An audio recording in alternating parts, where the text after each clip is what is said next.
Uh, Okay, I'd like to call the meeting of the Nauset Regional School Committee to order. It's Thursday, December 5th. We are can be seen on Zoom, also on Lower Cape TV channel 22 and streamed on their website.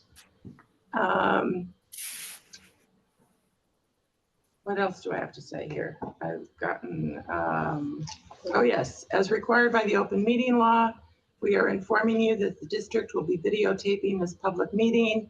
In addition, if anyone else intends to either video or audio tape this meeting, they are required to inform the chair. We do apologize for our delay here. We seem to have had technical glitches. None of us at the table had anything to do with it because we know nothing about technology. So agenda changes, as far as I know, there is just one. The MASC conference report we are going to put off until our next meeting when Mr. Draper can join us. He was delayed in getting back from his trip, so we will do that on the 18th.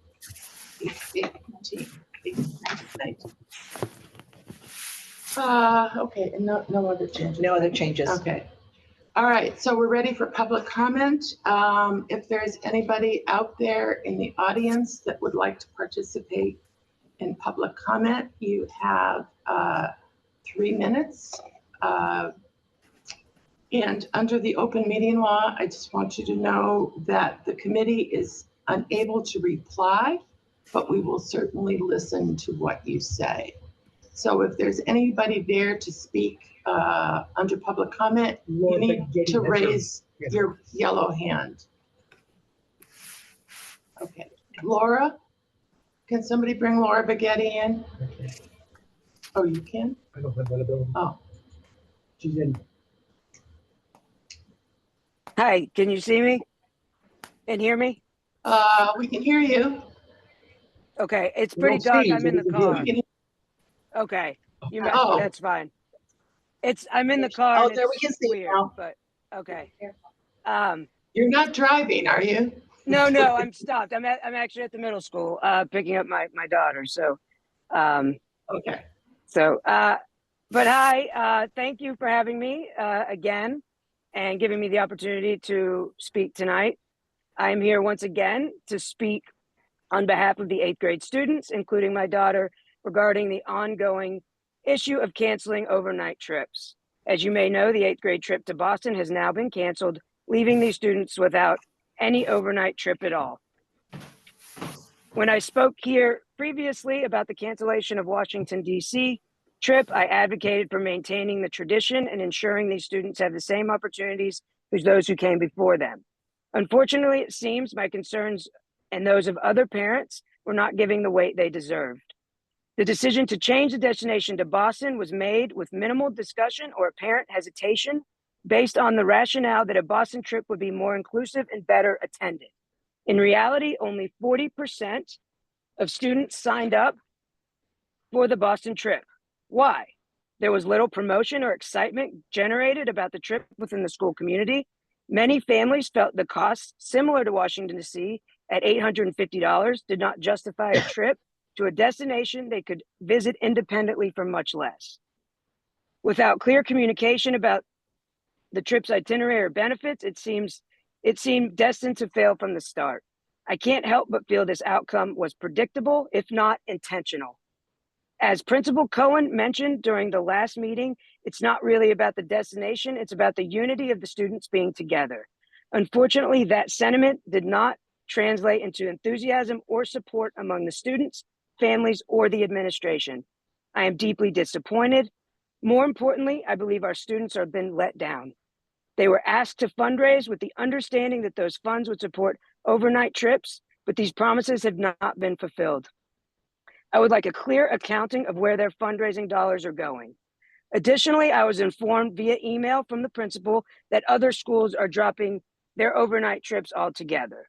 If this is true, I would like to know which schools are being referenced and the reasons behind these decisions.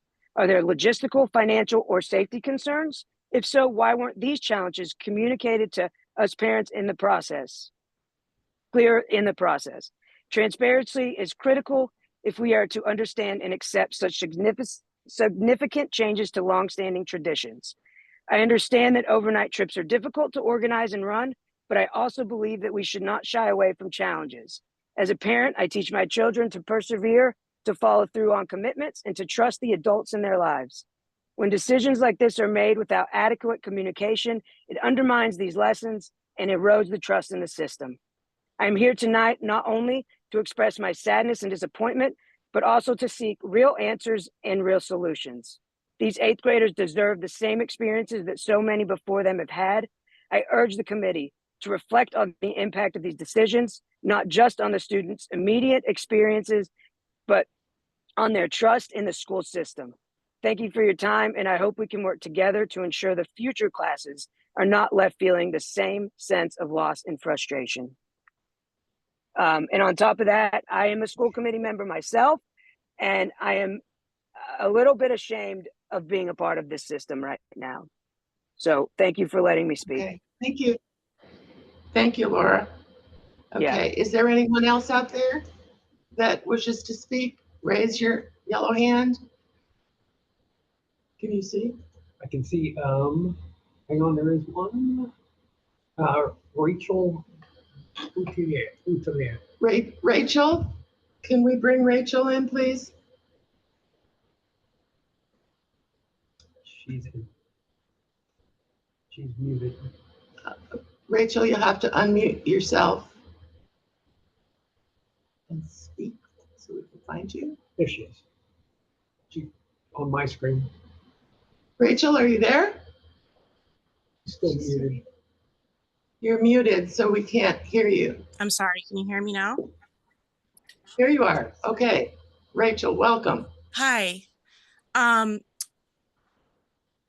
Thank you, Laura, for just saying what you said. I don't think I can really say anything else, and I agree 100% in everything that she said. And I also am extremely disappointed and feel like our kids have been cheated and misled.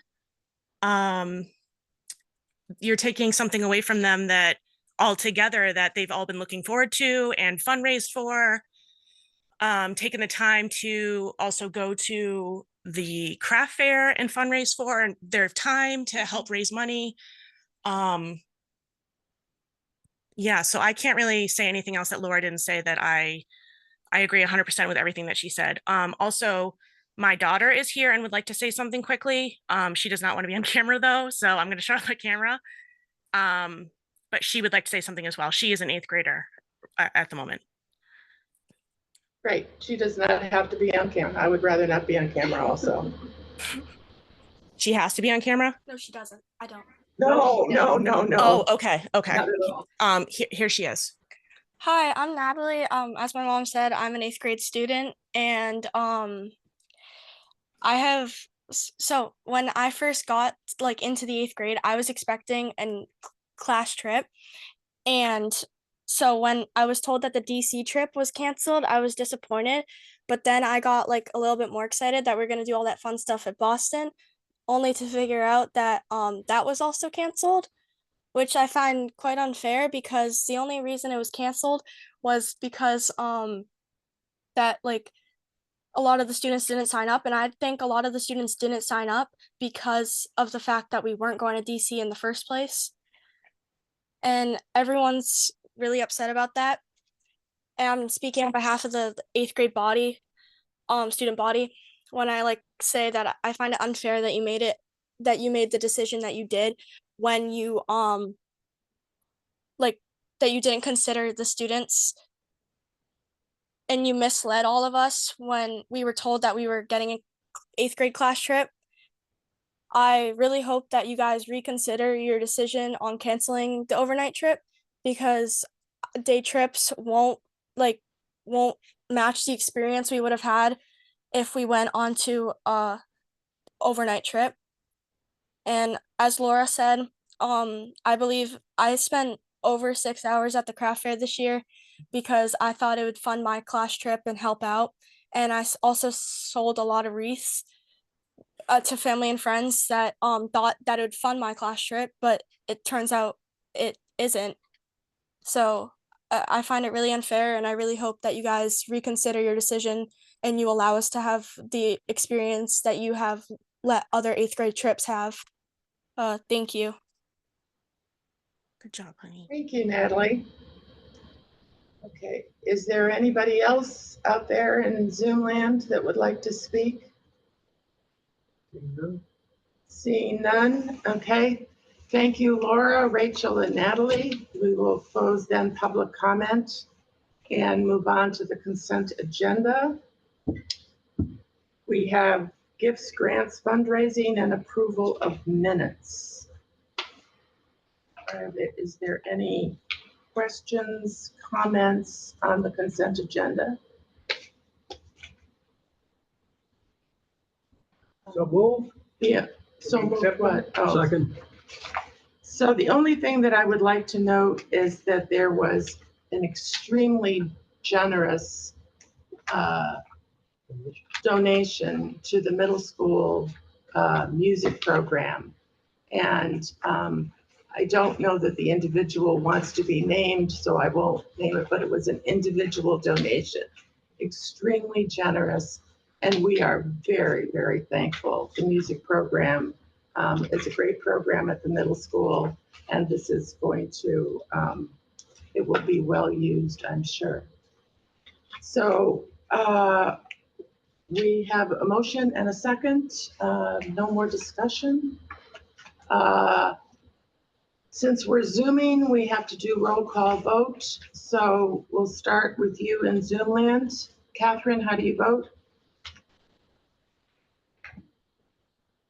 Or thumbs up? Thumbs up. Heather, how do you vote?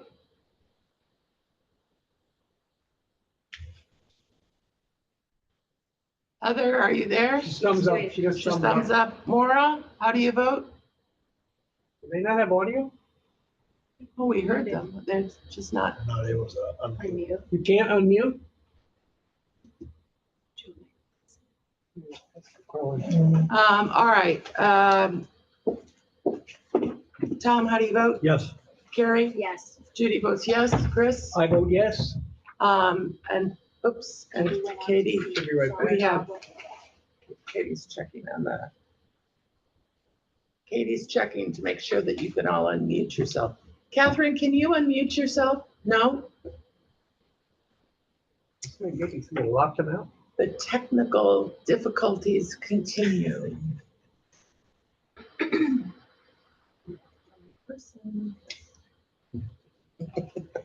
Well, if we went in person, we wouldn't have some of these people thought that. So yeah, That's true, that's true. we should try to figure it out. All right, and Katie, how do you vote? Yes. Okay, so it's Good now. unanimous. We can. Oh, there we Good, go. there we go. Yay.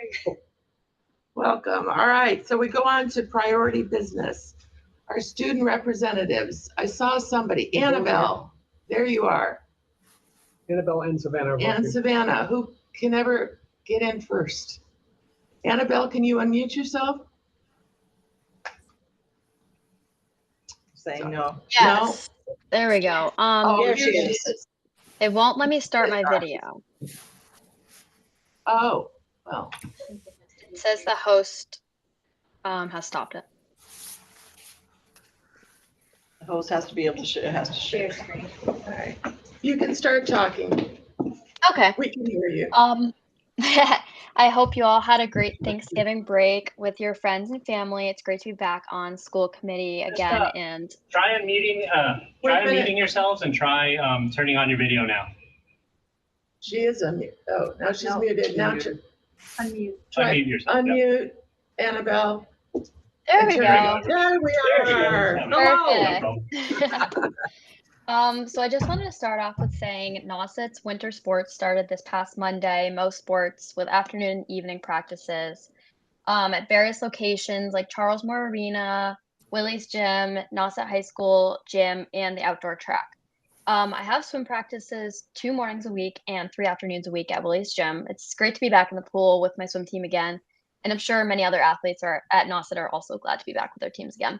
Tomorrow is a half day at the high school as there are parent-teacher conferences this evening and tomorrow following school. This is the first year that parent-teacher-student conferences are happening, so the students have the opportunity to talk with their teachers along with their parents as well.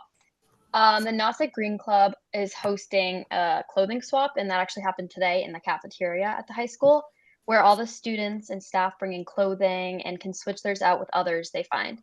The Green Club always accepts donations all year long, and so when you go up the stairs from the cafeteria, there's a whole rack and a bin of clothing from the Green Club where students can browse during the day, and if they find something they're interested in, they can directly pay the Green Club if they find one of the advisors or members. The Nauset robotics team is hosting their first competition of the year for the Turkanian Cape Cod robotics competition, which is going to be next Monday, December 9th at the high school, where each robot from various schools teams compete to pick up rings and other tasks before climbing a ladder in the middle of the field. Nauset had 2 teams make it to regionals last year and are shooting for states or even further this year. So we wish them the best of luck. And the Nauset Shakespeare play is opening tonight at the Wellfleet Harbor Actors Theater, which is known as What? And Mr. Clark said he plans to give you a review next meeting because that's where he currently is right now. I hope everyone has a great holiday season, and I'll see you in the new year. Okay, thanks, Annabelle. Thank you, Annabelle. Yeah, and we won't see you until 2025. Oh my I goodness. know. Have a great holiday. Thank you. Okay, Savannah. Thank you. Hi, I'm Savannah Thanks, Savannah. Senator. Hi. I'm providing some updates for Nauset Middle School. Can you turn your volume up, Savannah? Let's get a little closer. There, that's Yeah. it. Try that. Okay, Sorry. No, that's okay. thank you for being here. Somebody's going to get the Pets are welcome. It's all right.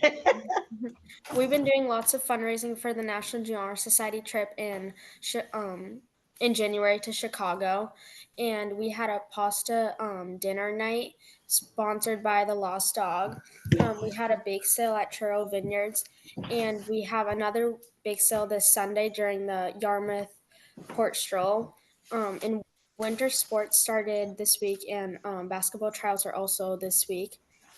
We are looking forward to a Pack the Gym night to cheer on the basketball team on December 16th at 4 p.m. I hope you all have a great holiday. Thank you. Thanks, Awesome. Savannah. Thank you, Savannah. And you have a great holiday. Thank with that you. dog.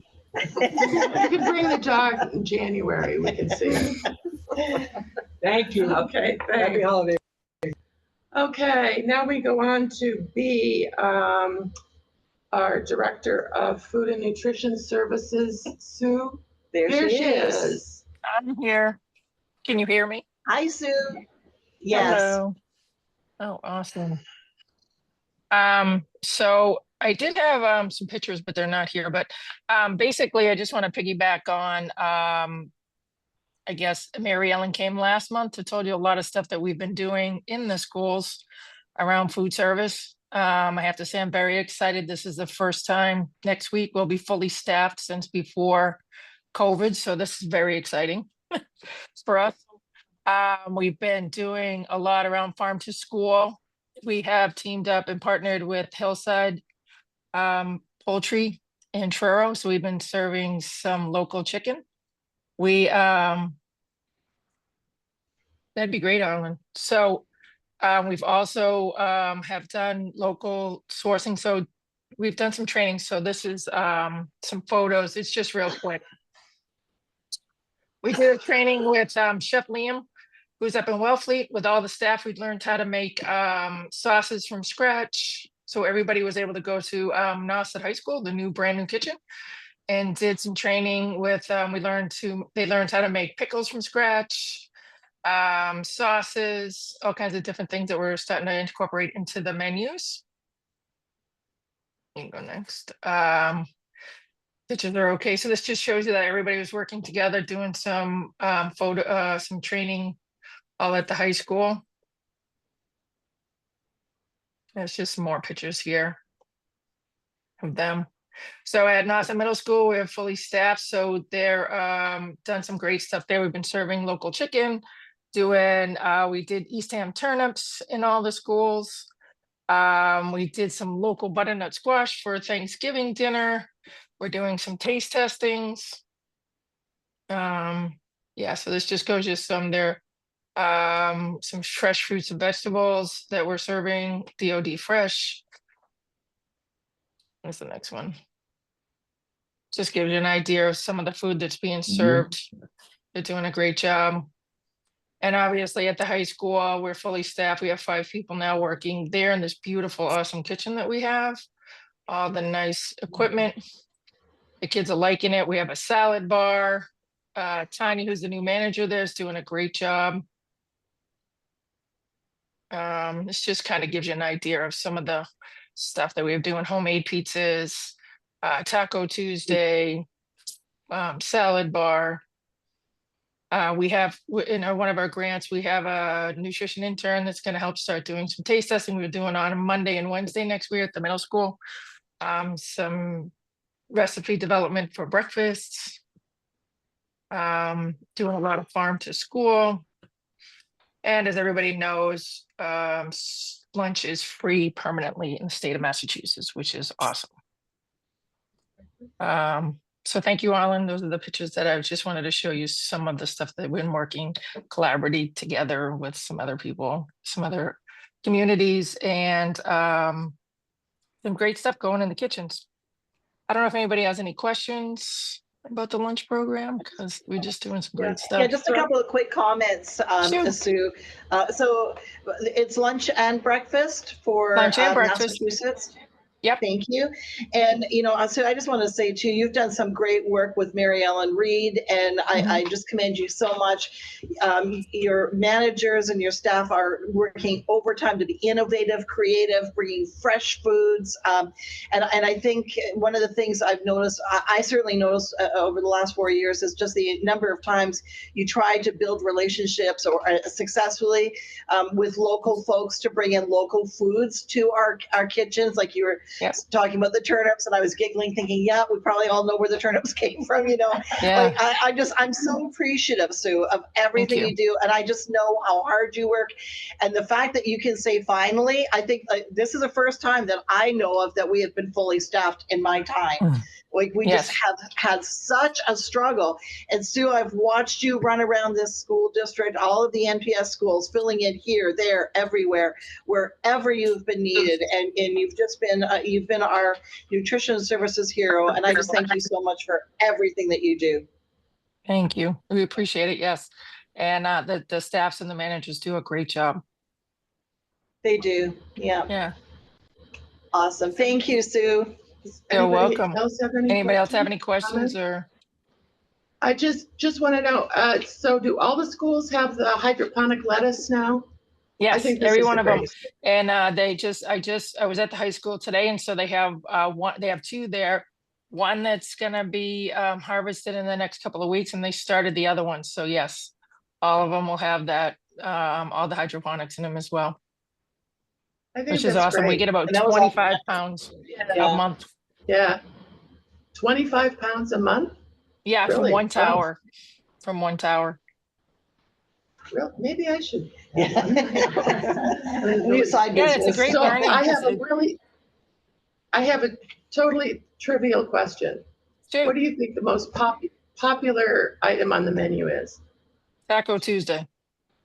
Yeah, that'd be for me. Thank you. Thanks, You're Sue. welcome. Thank you. Have a great day.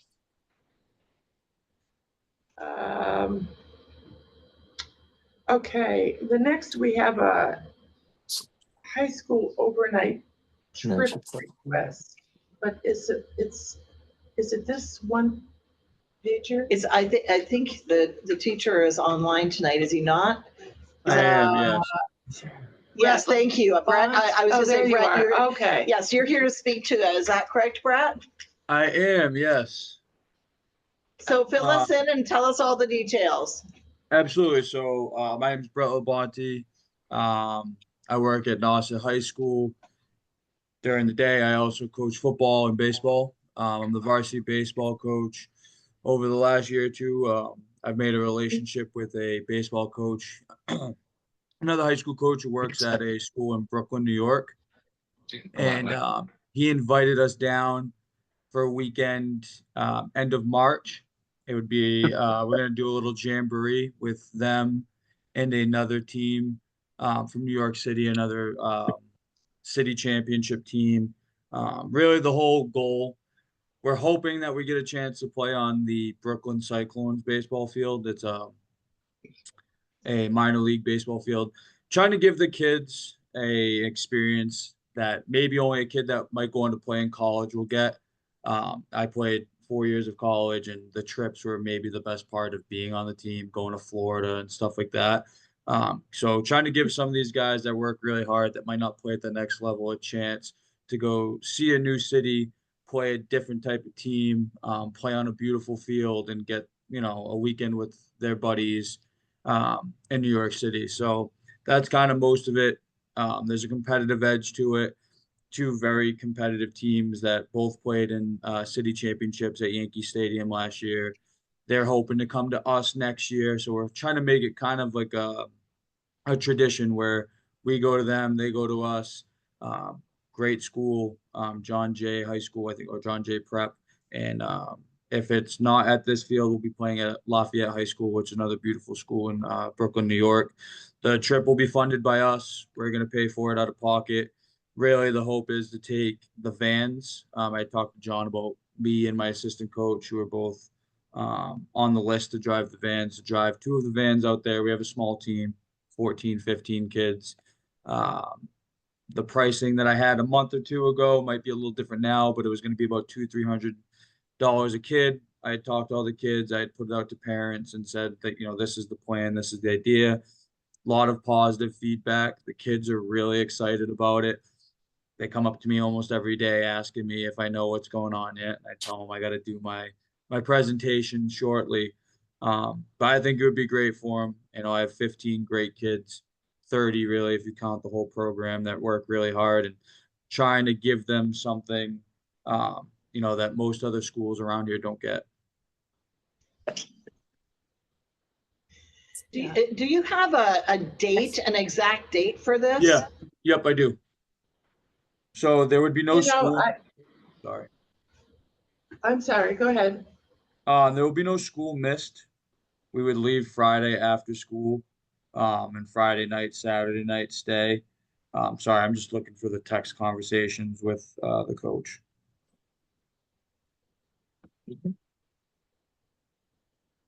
Yeah, So Brett, I think there is a standard form to fill out for overnight requests where all of this information we could have in one place and it would be institutionalized or whatever, not just in our notes. The number of kids, the cost, how the money is going to come, where you're going, who's going to be the adults. I had talked with them the other day, and they told me just to fill out that form, and didn't tell me it. They said I don't know. Oh, they told you to fill out the form? Yeah, and then I filled out the form that was given, and then I got an email saying, here's the request form, if anything else is needed, to let us know, and I never heard back from anybody.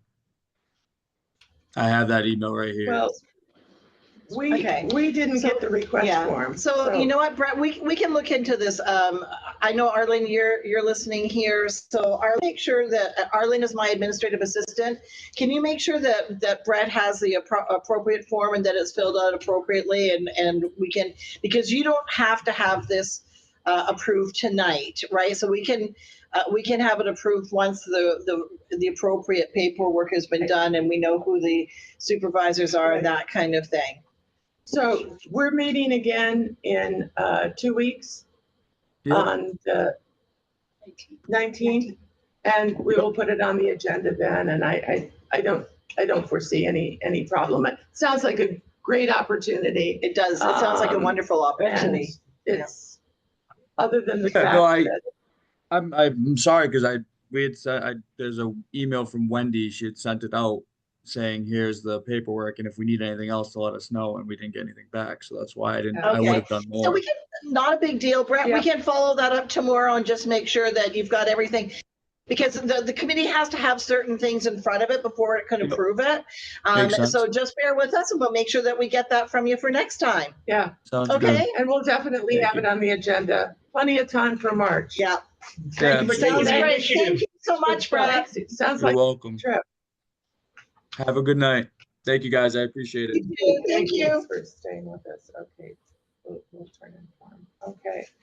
All right, so if we then go on, we have the high school report, and I think as Savannah said, Principal Clark is not here tonight, but we do have Cohen, who is here to tell us, to give us the principal's report. Go for it. Good evening. I appreciate everyone's time filling in for Principal Clark as he has to play and the other assistant principals at parent teacher student conferences. So 2 points that Annabelle didn't really touch on, building projects, fabulous, moving along.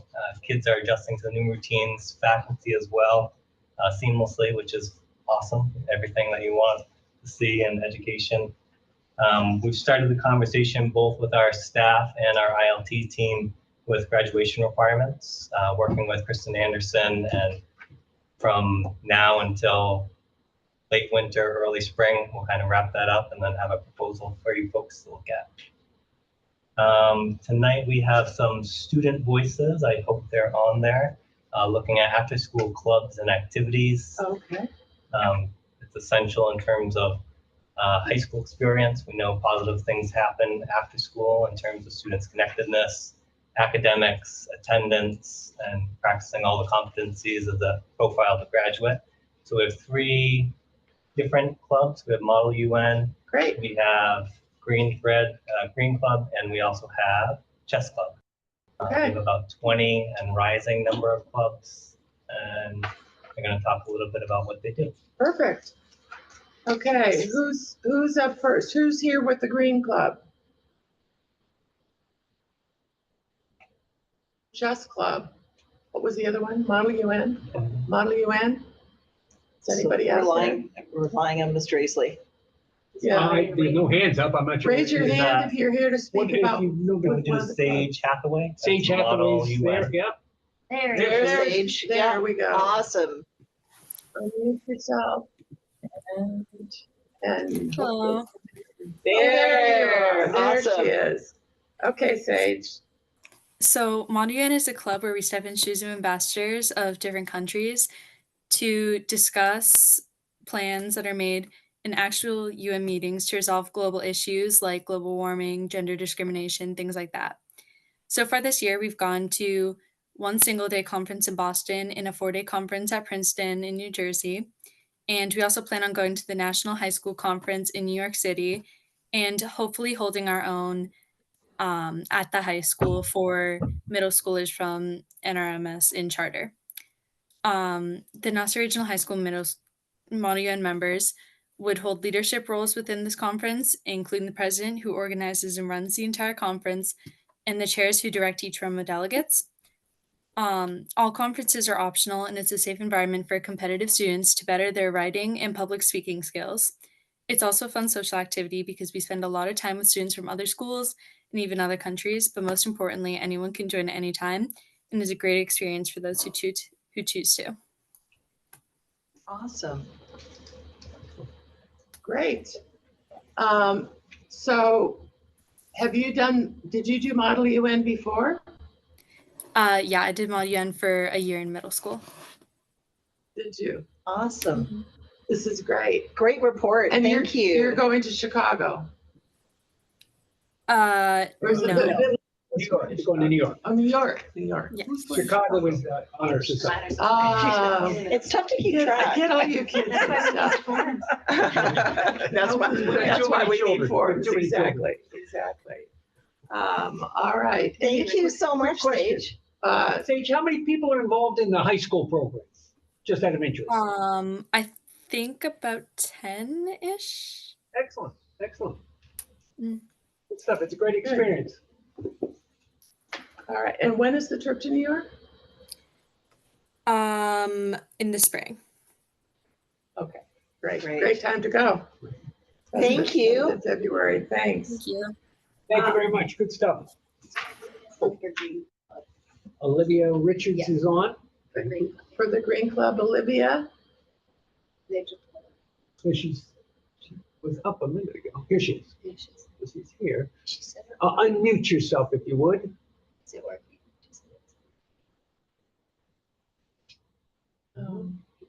We have our share of technical challenges tonight. She said it's still not working. All right, let me ask them. Yeah, ask. Yeah. You can't unmute yourself, is that correct, Olivia? No. Okay, give us 1 second, we're working on it. And what is Sage? Who's the next? The last one I think is Liam, but I'm not seeing him. I don't see him.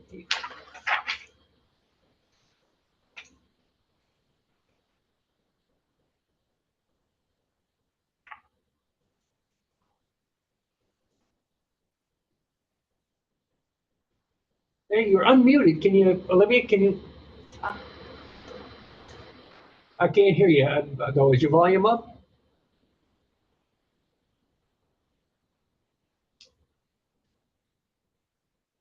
Still can't hear. Oh, Olivia, maybe turn your volume up.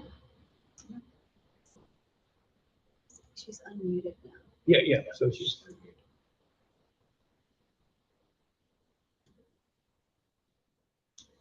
No. That's really too bad. Yeah. Well, we haven't heard. Maybe log off real quick and log back in. So we say something. Maybe we can hear you. No, we can't. Sorry.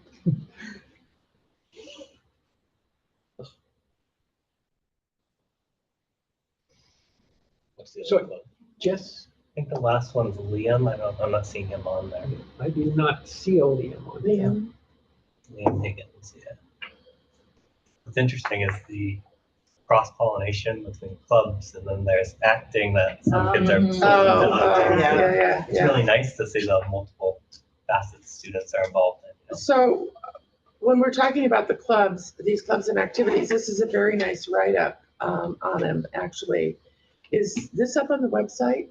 Correct, So, yeah. I mean, even students can go see what's there, because I know, like, freshmen, how do they know what the clubs are, right? Yeah, so then one of the kids was talking about that in the podcast, the variety that we have, right? I want to try chess. Yeah, that was fun 1 week, and maybe that's my group that I find, or maybe I want to try something else, like I want to try Bex Robotics, or I want to try Art Club, or Ceramics Club, whatever it is. So you're not locked into anything. And everyone's super accepting of, all right, someone new, let's show them how to do it, you know? Somebody's back on. Here she comes. Oh, she's on the phone, it looks like this time. There we are. Can you hear me now? Yes! Awesome. So you've got the technology down. You know how to do this. I know. Good stuff. Thank you. Creative, flexible, are those parts of the profile of a graduate? I think she's got it. Problem solving. There you go. Welcome, Olivia. Okay, so I'm one of the co-presidents of the Nauset Green Club, and we're the environmental club at Nauset. So some of the things that we've been working on recently, our big success of last year was implementing reusable silverware in our cafeteria. And then we've also partnered with the Surfrider Foundation to make a chapter at our school. We also attended the Cape Cod Climate Change Collaborative's Net Zero Conference. Currently, we're working towards implementing a composting system and sort of bettering our current recycling system. And then we also, like Annabelle said earlier, Green Threads, we have a thrift store inside the school, and we did a clothing swap today. And then one of the recent things that just happened is we won the Youth Stewardship Award from Care for the Cape and Islands, which was really cool. And so that was for our initiative for getting single-use plastic utensils out of the cafeteria and switching to silverware. And as a part of that, we got a year-long membership with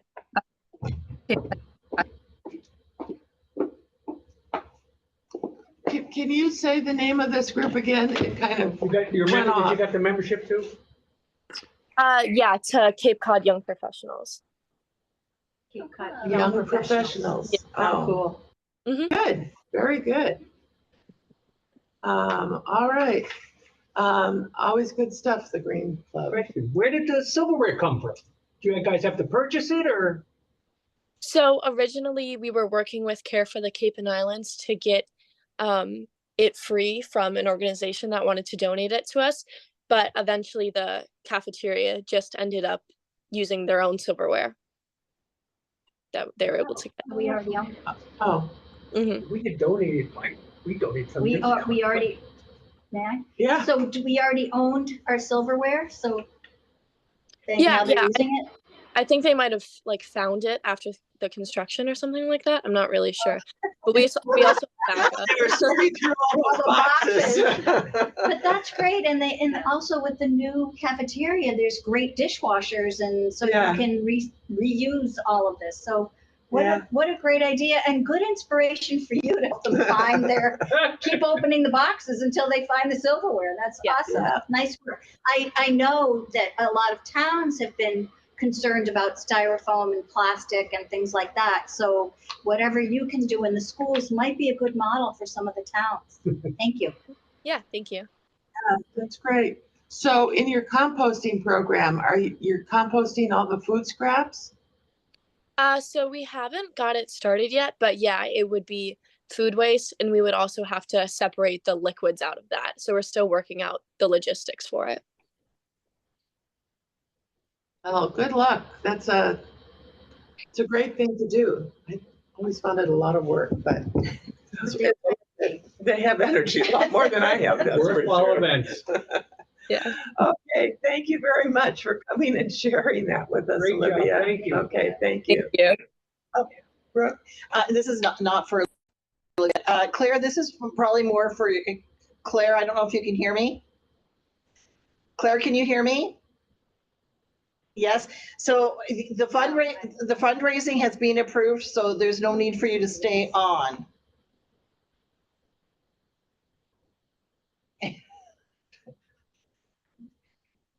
Can you hear us, Claire? Okay, we can't hear you. There she goes. Thank you. I'm just trying to hang up. Thank you so much. Okay. Thank you for being here, Claire. All righty. Bye-bye.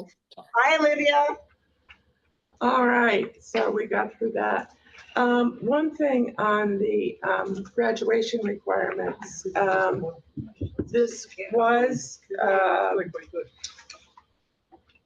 for those of you who are relatively new to the committee.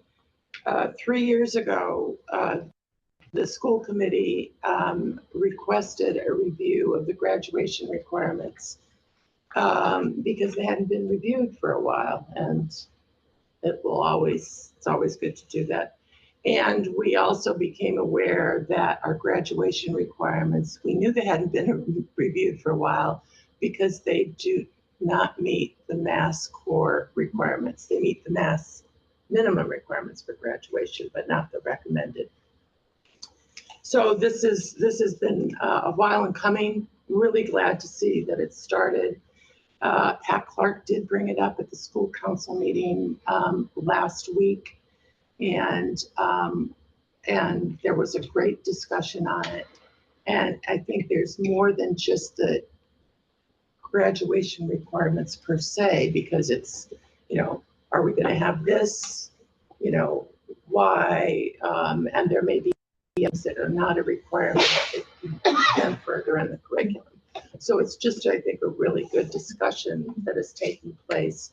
And I did say at the school council meeting that it would be great to have Pat, Leanne, the crew come and talk to us kind of when you had preliminary ideas before anything became too set so that we could have a discussion about it. And because I believe you'll get some input from the school committee on that, because ultimately we have to approve them. So it was great. Yeah, Carrie. Thank you, and thank you for bringing this up in tonight's presentation. So the question, because with the new ballot question about eliminating MCAS as the only or one of the only graduation requirements, are you also discussing how that plays into this whole picture? I don't think we're there yet. Okay. We're just looking very much at the MASC core, what we currently have, and hearing from all stakeholders to kind of get a handle of where we're at. Yeah. I think baby steps, and we're just at the early stages of this. Correct. I think it just started like last month. Oh, okay. And I think the states will probably provide some guidance, hopefully, to you. They have not yet, but I'm sure that they will. Eventually. Thank you. Thanks. Okay, anything else? 2 hands up.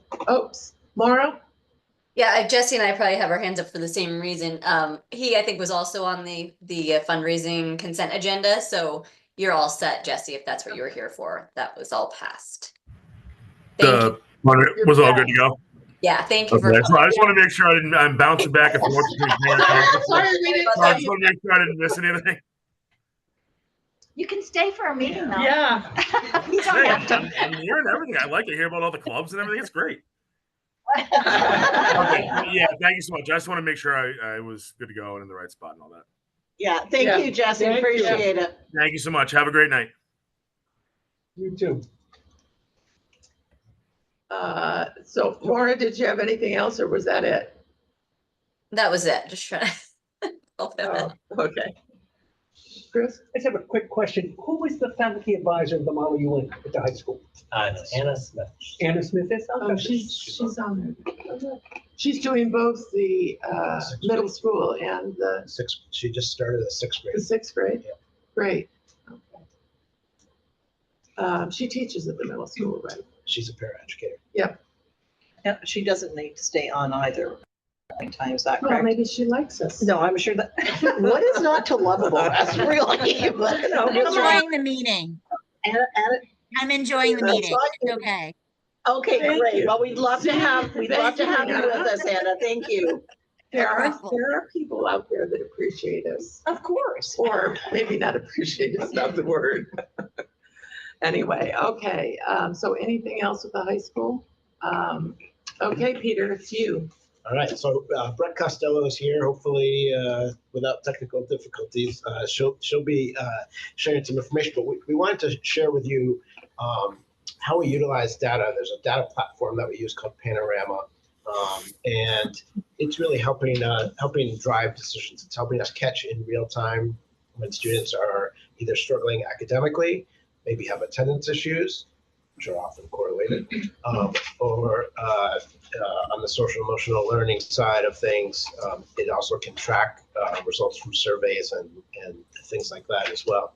And so among our goals this year is to reduce the number of students at the middle school that are failing classes. To do that, we want to catch them when their grade is starting to trend in the wrong direction in real time, to be able to then put interventions in place, provide scaffolding so that they can be successful, and also because we're catching kids early in the process, we're preventing kids from jumping into the special education world prematurely before trying other interventions that we can do that are available to any student. So Brett's going to walk you through a little bit of how we're able to identify kids that are struggling in some way, and put in place intervention plans and have teachers in place as champions for these students to get them on track and keep them on track.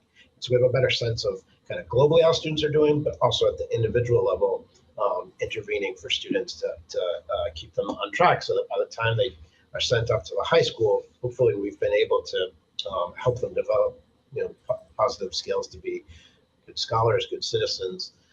And Brett's been working with the whole district, the elementary principals, and the folks at the high school. She's kind of by default because she started asking questions last year, become our resident expert on Panorama. So, so Brett's one of our just outstanding assistant principals, and she'll walk you through the process tonight. Good. Welcome, Brett. Hi, everybody. You can hear me okay? Yes, absolutely. beautifully. Terrific. So, yeah, thank you, Peter. That was great framing for what we're doing with Panorama. Is it okay if I share my screen with you to show you guys a couple slides? Yes, absolutely. If that'll work. Yeah, if you can. Ooh, that's Oh, good. oh, it's going to get better. There you go. There we go. So yeah, so, you know, when we saw, you know, like Peter said, I was the one who started asking questions about this, and really appreciate that our district has this platform available, because I think it's really powerful for our teachers. And really the result is a lot of leverage to improve our student engagement and, you know, our student skills so that they're ready for everything they need at the high school. And so, you know, as you all know, in education, we have so many different pieces of data that exist, and it's all over the place. And any particular student might look really different at any particular time of the day or in any particular classroom, kind of like you see with, you know, what you see here, that some teachers might see something that looks like a spear or a rope or a tree. And in reality, that kid is, you know, somebody who could be struggling in their math class, or they could be, you know, really outstanding in a music class, or they could be struggling with an attendance issue. And so what Panorama does is it sort of puts all of this in one place and helps all of the people who are working with the student to like leverage the information so that they can hopefully get to the core of whatever the issue is for the kid. And it helps teachers and students and parents see, you know, where students are having strengths and where they're having struggle. So this model of a thermometer is really consistent throughout, and this pulls data from sources we already use, like Aspen, or our iReady assessments, or our MCAS data, and then having it in this nice, easy format to read with some codes like this. You can see dark green is kids are on track, and light green is on track too. When you start to get into the yellow and the red, just like a stoplight, you start to have some concerns about how a student is doing, and that gives you the reason to jump in and try to intervene and see what is it that is needed. So at the middle school every week, our student success team meets, and that's been really consistent all last year and into this year. So that's our principals and school psychologists and counselors, our adjustment counselor, evaluation team leader, and interventionists sometimes. So they join us as well. And what we're doing in those meetings is we're looking at this data and looking at these thermometers and seeing, okay, where are some students who we need to support? We know that about 80% of our students will get their needs met through the regular classroom instruction and the regular messaging throughout the school, you know, but this really is helping us to focus on what to do with that other 20%. So just a couple graphics, just to give you like a case study to look at, is when we do our regular screenings for the iReady in reading and in math, Panorama puts in this really nice format so that it's not just a number, it's really a way to measure student progress over the course of the student's school career. So in this particular case, you could see the student is partially meeting their expectations for the MCAS on ELA, and you can see that they've had some times with that green graph there that they've been on grade level, and then they've slowly had some decline. So this would be a student that we would target for an intervention. We can see the same data for math, and in this particular case, the students' needs were greater in reading. So with our interventionists on staff, Panorama gives us the opportunity to create a plan, and it's a quick, easy plan. And this one was done by a reading interventionist, and she's really specifically looking at the students' comprehension and their fluency. And as you can see, the students making progress with their fluency, and the hope here is that either by mid-year, by the end of the year, we're able to close the gap for the student, and having them be a more fluent reader helps them be more successful, not just in their reading class, but also their social studies, their science, and exploratories and math, where reading is also needed. So that's a little bit of a deeper dive into some of the the ways that we can leverage the data to help us really target interventions for skills to improve student academic skills. Again, like Peter said, our goal here is to really reduce failures school-wide. This one is a little bit more specific in terms of the intervention, but for a lot of teachers, this dashboard can also create a way to look at, say, their Nauset time, and in a very easy format, they're able to see which kids are struggling in which classes, all on the same page. So that helps them in that sort of built-in time for students every day to say, oh, so-and-so, you really need to work on your math. How can we help you do that? Did you sign up to meet with your math teacher this week during Nauset time? So all of that helps us to reduce the failures for courses, and also helps to close the gap so that there's fewer special ed referrals. And if we catch kids sooner, we don't have that need for the specialized instruction. So just the last piece that I'll share with you is that one of the things that we looked at that I thought was really surprising here was not just looking at specific skills and taking a deeper dive into how students are doing in their classes, but just looking at overall attendance. And our counterpart, Mike Siliberto, is great at managing attendance and talking to students about it. And it was, I sort of expected us to see some growth with students coming to school more often, especially with chronic absence issues. What I didn't expect, which was really great to see, because you can look at the same thermometer for attendance and dive right into students who are, at that 95% attendance or 90% or 80 and then below 80, is we looked at some data this year in the first quarter, and then we compared it to last year's first quarter attendance for our students. And while we still in both quarters had about the same amount of chronic absence issues, what happened was the top end of that thermometer grew a lot. So the 95% attendance went from 55% of our students to 74% of our students. And I thought that was a really great jump, and I was really glad to see it. Sort of is that whole idea of the rising tide lifts all boats. When you start messaging out consistently, we need students to be here. We want you to be here.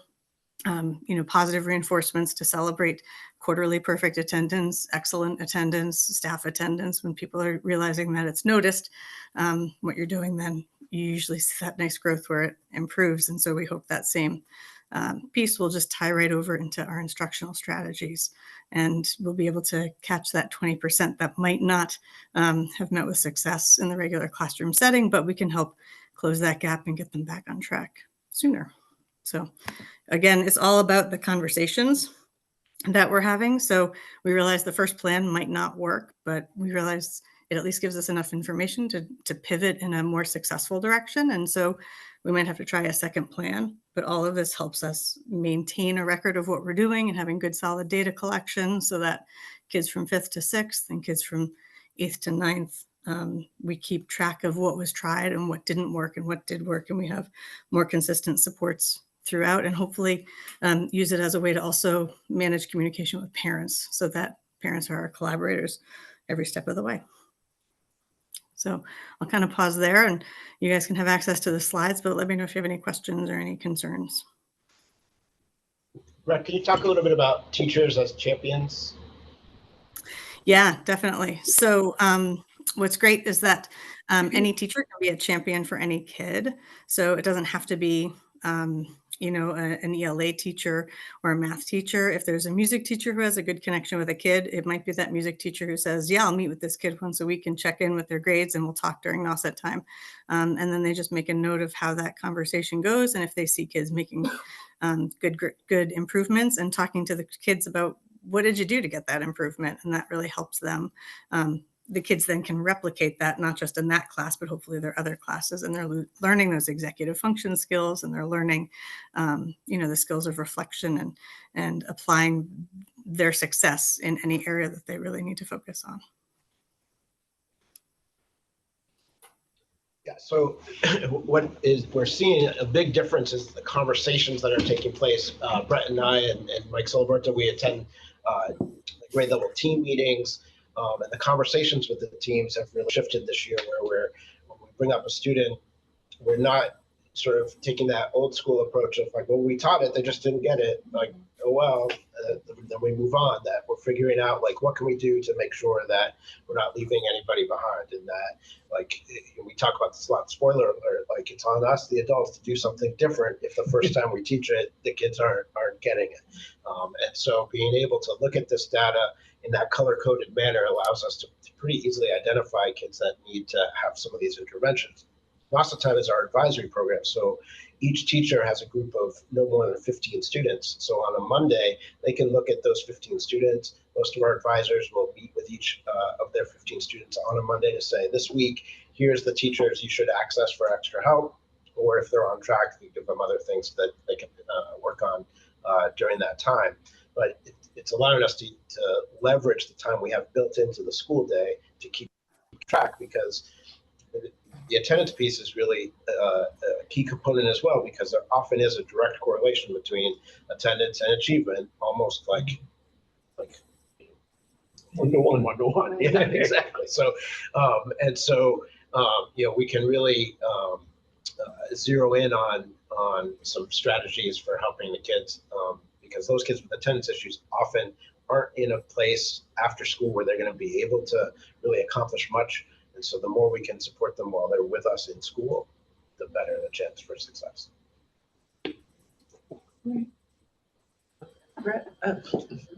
Brooke, who am I? Brett, I just want to say, when we brought in Panorama, we knew the capacities and we knew that what we felt it could do within the district. But we didn't have somebody take it by the reins and run with it the way that you have. And just for everyone's benefit to know, I mean, Brett has really taken this and run it. When you say she's our guru, she really is. I mean, right across our district. I mean, you did a fabulous presentation this summer for our administrators, and I'm just so proud of the work that you've done in this area, and I see the difference that it makes in your building. And so just so grateful, Brett, for all that you do with this particular software. Thank you. Oh, thanks. It's been really exciting to learn about it, and really nice that we have people who are here who are willing to engage in it. Well, data isn't really very good unless you use it. In fact, it can be harmful because you think you've got it, but you're not using it. Catherine? Yes. First off, I think that your data about the attendance and the improvement in attendance should be applauded. That's great. That level of improvement. And I guess my follow-up question would be, what do you attribute this improvement in attendance to? Or yeah, I mean, Peter, you might want to add to this, but we have a few different ways that we're really trying to help support the students. And to just help them see that we notice and we care about it. And we're reinforcing that it's important that you be here. And we do have those conversations, like Peter said, when we can, with Panorama, we can look at the grades and the number of days you were absent from that class. And it's so clear to the students to see that correlation. Oh, if I keep being late and I keep missing math, that might be why my math grade is lowest. So I think the reflection that the students have about it, but also then the positive reinforcement. And we gave out awards in the cafeteria, so kids got to see their peers getting an award for either, excellent attendance or for perfect attendance for that quarter. And having the conversations with the kids who aren't showing up, and the parents too, and asking, what's the barrier? Why aren't you showing up? Is there a problem we need to help you with here? What's going on? So that they know that we care about them being there, and that, we're listening to them. So if, I always think of my job as being a problem solver in the school. So what's the problem? Let's help you solve it, because we know that your attendance at school is going to highly correlate with your success and your employment in the future. And we want you to have lots of choices with that. So that's why we care about you showing up in 6th grade. Yeah, the only thing I would add is we're regularly pounding that drum. We're regularly messaging how important attendance is. There's messages all around the school. We talk about it with kids a lot. It's in many of my newsletters. There'll be some kind of reference to the importance of attendance. We're just talking a lot about that's sort of the simplest positive step each student can take is just come to school. From there, we can then build from that. But if they're not there, it's so easy for them to fall behind. I think, I was talking to another principal today, another middle school principal on the Cape, and they were saying, we're finally feeling, and I sense the same thing, that we're kind of shaking off the impacts of COVID, where it was like almost like school was optional during those early days of COVID, and then that kind of stuck. And so now we're really starting to get our groove back of like the basic necessity of just showing up.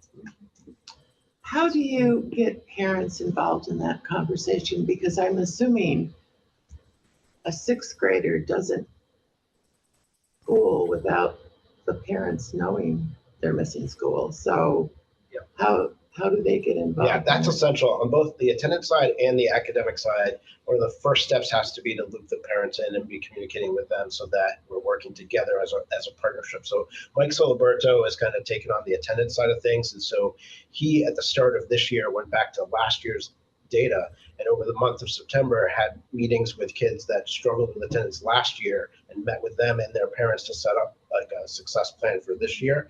And then as kids have popped up on our radar with this thermometer, he and the guidance counselor for that grade level will do the same thing. They'll have conversations with the kid, loop the parents in, have them in for a meeting as well, and make a plan for getting to school. If it's a tardiness issue, getting to school on time, or if it's an attendance issue, getting to school at all. Carrie. Yes, this is so impressive, Brett and Peter. It really is an amazing amount of data, and having the kids to being involved in looking at their own data and seeing the connections is very, very strong. It's a strong message to them. A couple of questions. One is, when do parents get involved in terms of your SST, your student support teams? Probably not initially, but eventually do parents get kind of let in on the fact that you have some concerns and you're discussing and you're putting together a success plan for them? Yeah, so if often what happens is a teacher at a team meeting will say, Carrie's struggling, has anybody else seen that? And so then we'll have a conversation and say, and the first question we ask is, have you reached out to Carrie's parents yet? And so as early as possible in the process, we loop them in that they're starting to miss a couple of assignments or assessments. So early on, if we create one of these intervention plans, they're looped in that we've created this, then we let them know who the champion is, and then that person sort of gives them progress updates periodically as we're working with them. It sounds great, and it sounds like you also have the data to show that it's working, which is very valuable. So two more questions. One is, what other schools, I guess this is for Brooke, what other schools are using this platform, and how effectively are they using it, as effectively as Brett, you are in the middle school? Well, I think, Brett, you've connected with all of the other schools have access to being able to do this, right? But I think right now, would it be fair to say that you're really taking the leadership role in this particular, using it to the extent that you are? I think the middle school right now would be our rock star, so to speak, at this point in time. But all other schools have access to it, and they have had access to it since I came here. So I think it's just that Brett has really taken on a leadership role with this, and I think is just doing outstanding work with it. But no, all of our schools have access to it. That's great. And that goes to my next question, is talking about referrals to special education. What's very valuable about this data is that when a student does need specialized instruction, or it's decided by the team that you need to go down the path of referring a student to special education, having that data is so important, because just as you're making data-driven decisions in terms of your kind of regular ed approach, once students are referred to special ed, any decision that's made or any services that are provided should also be based on data as well. So it sounds like this platform would be helpful for all students, no matter what services that they're receiving. So I'd love to see that happen more often, even if if it's part of a special ed referral. If I might, through the chair, and I think just to spring from that for a minute, I think for those school committee members who've been around this table for the last 4 years too, you should be hearing some key words and key terms. You hear tier 1 instruction. Remember when I said we want to put this MTSS, we want to do this with fidelity, we want to, and you should be starting, for those of you who've been around this table a couple of years now, you should be starting to see all the dovetailing coming together now. So for me, sitting here, this is a beautiful thing. You know, it really, Brett, it truly is. I mean, it truly, you can smile, but it is a beautiful thing to watch. And I just think that we are having so many kids not fall through cracks that could have otherwise fallen through cracks as a result of the level of attention to detail that you're providing right now, both you and the high school. You know, when we're sitting around the table talking about the regional schools, I mean, both schools right now are working extra hard to make sure nobody falls through the cracks. That doesn't mean that it doesn't happen from time to time, but it's certainly much more limited right now. If I may, just to piggyback on that, that was like really a priority for us. And so in Aspen, our student information system, when a kid's name shows up, if they're on an IP, there's a little icon that you can just scan your roster as a teacher and be like, oh, that's a student on an IP, right from the first time you get your roster. If a kid has a 504 plan, same thing. These panorama plans, there wasn't that. So what Brett has been able to do with our tech department is create a little icon that pops up when there's one of these general education plans. And the reason that's important is because we don't want, regardless of schedules or what teacher has this kid, we don't want teachers to not know that this is a kid that needs some additional scaffolding. We don't want it to leave it to chance that any teacher won't know. But that same level of kind of urgency is there to make sure you're doing something different for these kids. The IEPs, the 504s, there's legality around making sure you meet those guidelines. With these plans, this is just good teaching often, but it must be done for these kids to be successful. Eventually, we might be able to scale it back if they get on track. They're doing it on their own. But that point that Brooke just made is essential. We just don't want any kid to just sort of be able to be invisible during the middle school years, and then all of a sudden they show up to OEN, and he reaches out to us and says, how can this be? How do you get through? How is it possible? Yeah, and just, if you don't mind, it's you're plugging the crack. Exactly. And I was thinking about that all of this work is being done in the middle school and in Aspen, so that the student received student support intervention plan. Brilliant putting that in Aspen. So it's not hidden. It's right there. So as kids go into the high school from middle school, you're going to be able to see that in Aspen, and a good review of a student's record and student's chart should have all of that information. So bravo, awesome. Maura? Plug in the cracks. Yeah, just quickly to Brooke's point about hearing about this for the last couple of years. And then I actually remember sitting in a MASC conference a number of years ago, probably 5 or 6 years ago, and learning about Panorama and being so excited about it. So when I started to hear that, that we're using it at the school, and then to hear tonight what Brett is talking about and Peter, and reading about it in the packet, it's just so exciting to see this happening and the data that we're getting out of it and how we're able to use it. So kudos to all you guys. It's awesome stuff. I just have one question. It's exciting. And it's because I think all this stuff is great, and it's great to see data used well and effectively. That's what it's all about. But I have a question about something. Years ago, we started talking about all the high stress level and the anxiety, and we were doing surveys of students and showing that they these very high anxiety stress levels, so that the kids that are in that 80%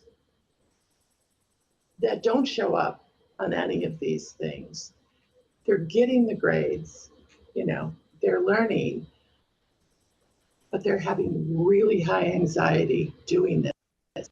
How do we identify these kids? How do we help them? Yeah, so Panorama has a survey feature built in. And so we're using that to periodically survey students about, do you have a trusted adult in the school? Do you experience stress and anxiety? All these kinds of targeted questions, and that Panorama's program will then have. There's another column on there. There's the academics, there's the attendance, and there's the behavior incidents, and there's an SEL column, and that's where that falls in. And so we can sort of incorporate that into the mix here. How often is that done? At least annually at our level. I'm not sure at the other schools. At the beginning of the year? No, usually mid-year. Okay. And at the high school, are they doing that? Are you doing that also? We use not Panorama, we use DESA. We do it 8 weeks in, and then after midpoint, we do it the next 8 weeks. Just because it's a semester sometimes. Okay, thank you. Okay, anything else? A couple quick. Yeah. First off, I mean, I understand all the talk about attendance, but the object is if you create an environment that students want to come and be a part of, that they will, it will help attendance in this first part. So I think all have done a great job in the school at that, for one.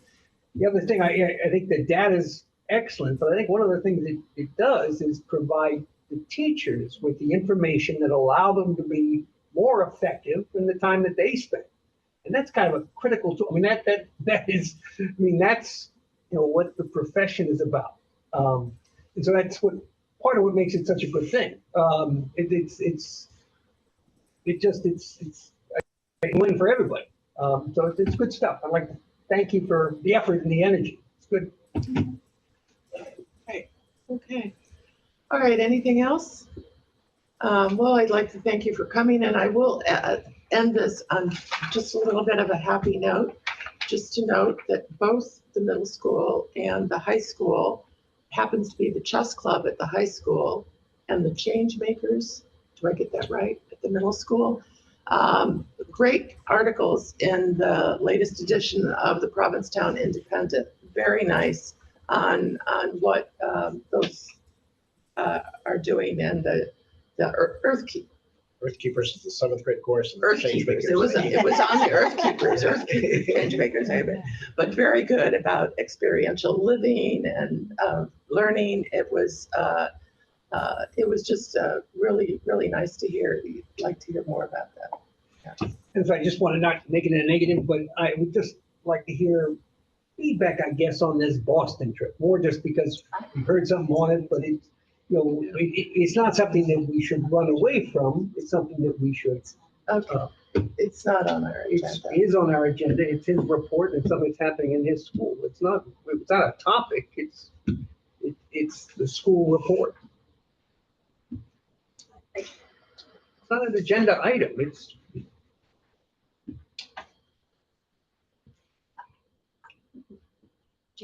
just through the chair. Could we put this discussion on our next agenda so that for the 19th, so that Sure. We could give the school some time to process. And, Sure. Good idea. And then Sounds- report back. Good idea. I wasn't trying to put you on the spot. No, I just don't want to not follow protocol. Yeah, we don't want to get I don't wanna open put meeting anybody on the spot. violations. Okay, so thank you very much. Thank you. Good stuff. And we are going to go right into talking about enrollment. We have our enrollment numbers as of October 1st. So we're now doing superintendent. We're not report. doing superintendent report? Oh, I'm Okay. sorry, I I'm skipped not right offended at over all. Moving right along. I'm sorry, skipped right over you. Very Thank good. you, Peter. Thank you, Cohen. Bye, Peter. Take care. Yes, we are. I doing will the do an superintendent's abbreviated report in light of the time. Through the chair? Yeah, absolutely. Okay, Go thank you. for it. So I'm just going to bring up 3 items that are on the report tonight. Budget development, just to let everybody know that all the first drafts of all of our Nauset budgets are done now, and we're starting to meet with all of our school committees with regards to where each school is at. I know that we had a meeting the other night with our budget and finance committee for the region. I thought it was an excellent meeting, and just so that our folks at home know, again, our budgets are not made in isolation. It's not made just through the central office. There are a lot of people involved in these, whether it's somebody like Matt Kravitz for special education, or Dr. Taylor Rye with our technology, Kristen Anderson with curriculum and development. I know Deirdre Italian was there the other night, even though she didn't have anything to bring to the table because no question came to her. She is heavily involved in this, and she's the one with all the sheets out when we're doing the meetings. I think everybody works so hard at this, and of course you've got Giovanna and her team that bring their points into this and pre-populate where it needs to be pre-populated. So I think everybody's worked really, really hard. I know Tom, as chair of the group this year, you've asked for a lot of different pieces of information, and our team, I think, worked really hard to make sure that you got everything you needed the other night that you'd asked for. So a lot of that work is going on behind the scenes for the region. For the elementary schools will be starting next week to go through and roll out the first blush draft. And I think it's important to keep in mind that first blush doesn't mean where we land. This is where we sit effectively right now. I just want to also preface and say this is incredibly early for us to be putting out budgets, incredibly early. And in fact, I sent a note around to our TATMs and saying, like, what are the percentages that you're looking for us to kind of, and I got back, we haven't even decided yet. We're not even quite there yet. So we're kind of a little bit ahead. Anyway, that's going on right now, just so that everybody knows. So hats off to everybody involved in that. The high school project, I've got some details in my report tonight that you can take a look at. I won't read it because of the lateness of the hour, but Hoyan did a nice job of that. So basically, kind of where you would expect things to be. Phase one, kind of finishing off the punch list with phase one. Phase two, the work is at all kinds of different stages, whether it's wrapping up the demolition, whether it's putting in new footings, whether it's locking things up and buttoning things up. It's at the different stages. We've always got a lot of folks working on site, and I don't know, Tom, if there's anything I'm missing here that you want to add, but I think that's kind of puts in a nutshell of where we're at. So, okay, awesome. The only other thing that I want to add tonight is just the notion of cybersecurity. A couple of the schools on the Cape, but many schools on the other side of Sagamore as well, are experiencing issues with cybersecurity. The situation that happened with us this week wasn't targeted for Nauset. It just happened that some of that stuff came into our systems. I want to give a shout out to our staff, especially Dr. Taylor Rye and Ralph, who were just fabulous, and just running around to all of our computers to make sure that everything was shut down or unplugged or whatever, to make sure that no major damage was done. I know that Brewster got some of those as well. The planning committee got some. Whole bunch of us got these, and some folks opened up. It was a very smart virus, this particular one. I won't go into details, but it was as Ralph Kramer would say, it was a smart one, because it was able to replicate itself even through real email addresses, as well as listservs and other generated emails. So it was so we were down the other day for a couple of hours, but thanks to our crew and Christina, everybody got us back up for the next morning. So very, very grateful. You will see us ask our school committee members now to go to two-step authentication, which is what we've done now with all of our school staff as well. We did that earlier this year, and I think in light of what's just happened, I think we'll go that extra step now too with our school committee members too. But I think it's just something that's timely, just to remind yourself, if something doesn't look right, don't open it. This looked so right. This looks so right. This looks so right. It was, it was a challenge for sure. So that's kind of my report in a nutshell, but happy to respond to anything else or any other questions you might have. Just one thing, the auditorium should be ready to be occupied next week. We'll see. There's a concert coming. I know, it says, I think Grand event. Yes, I think the infamous word there to take special note of is should. So Okay. let's be cautious with that. Yeah, I think that we're moving in the right hopeful. direction. It is moving in the right direction. I mean, it's so intricate. That auditorium is Yes, so yeah. intricate. It's just phenomenal. So, That any will other truly be a questions? celebration. Yeah, that'll be great. Anything else? Chris? I just want to thank the superintendent, central office staff, and Tom. That budget presentation for the Budget and Finance Subcommittee meeting was more than anything I've ever, twice as much as anything I'd ever seen. And so it was really, really, really well done. Thank you. And I think a lot was learned. I mean, it was just really, it was incredible. So I just want to thank you. A lot of effort went into it, to both of you. So it was good stuff. But I think it was again, for those of us who especially have been on this subcommittee for a long time, and it was like, oh my God, it just kind of all came together for the first time. I really came out of there feeling very well informed, and digging a little deeper into those budgets has proved valuable.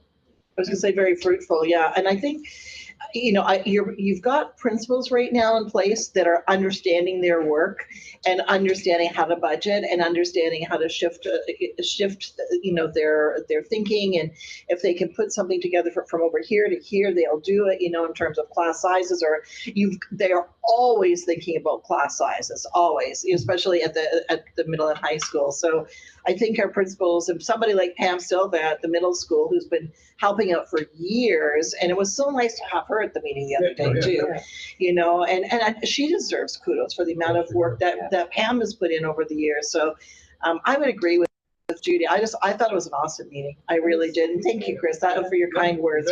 Really appreciate that. And again, having experienced this process from the town side, I think, again, kudos for it to be done this early not done, but in process this early, with the amount of depth that I understand has gone on in these budget and finance committees. I think it is impressive, and I think the towns will appreciate that you beat them to the punch when you said, so what's our percentage that you're looking for? What's our target? So thank you. I appreciate it. Thank you. Again, kudos. And I think that one thing this year is by starting it now, I mean, of course, the subcommittee is meeting like every week. So it's, but I think we don't feel pressured, or we don't feel that we're behind, that we have to play catch up, that we're, making things,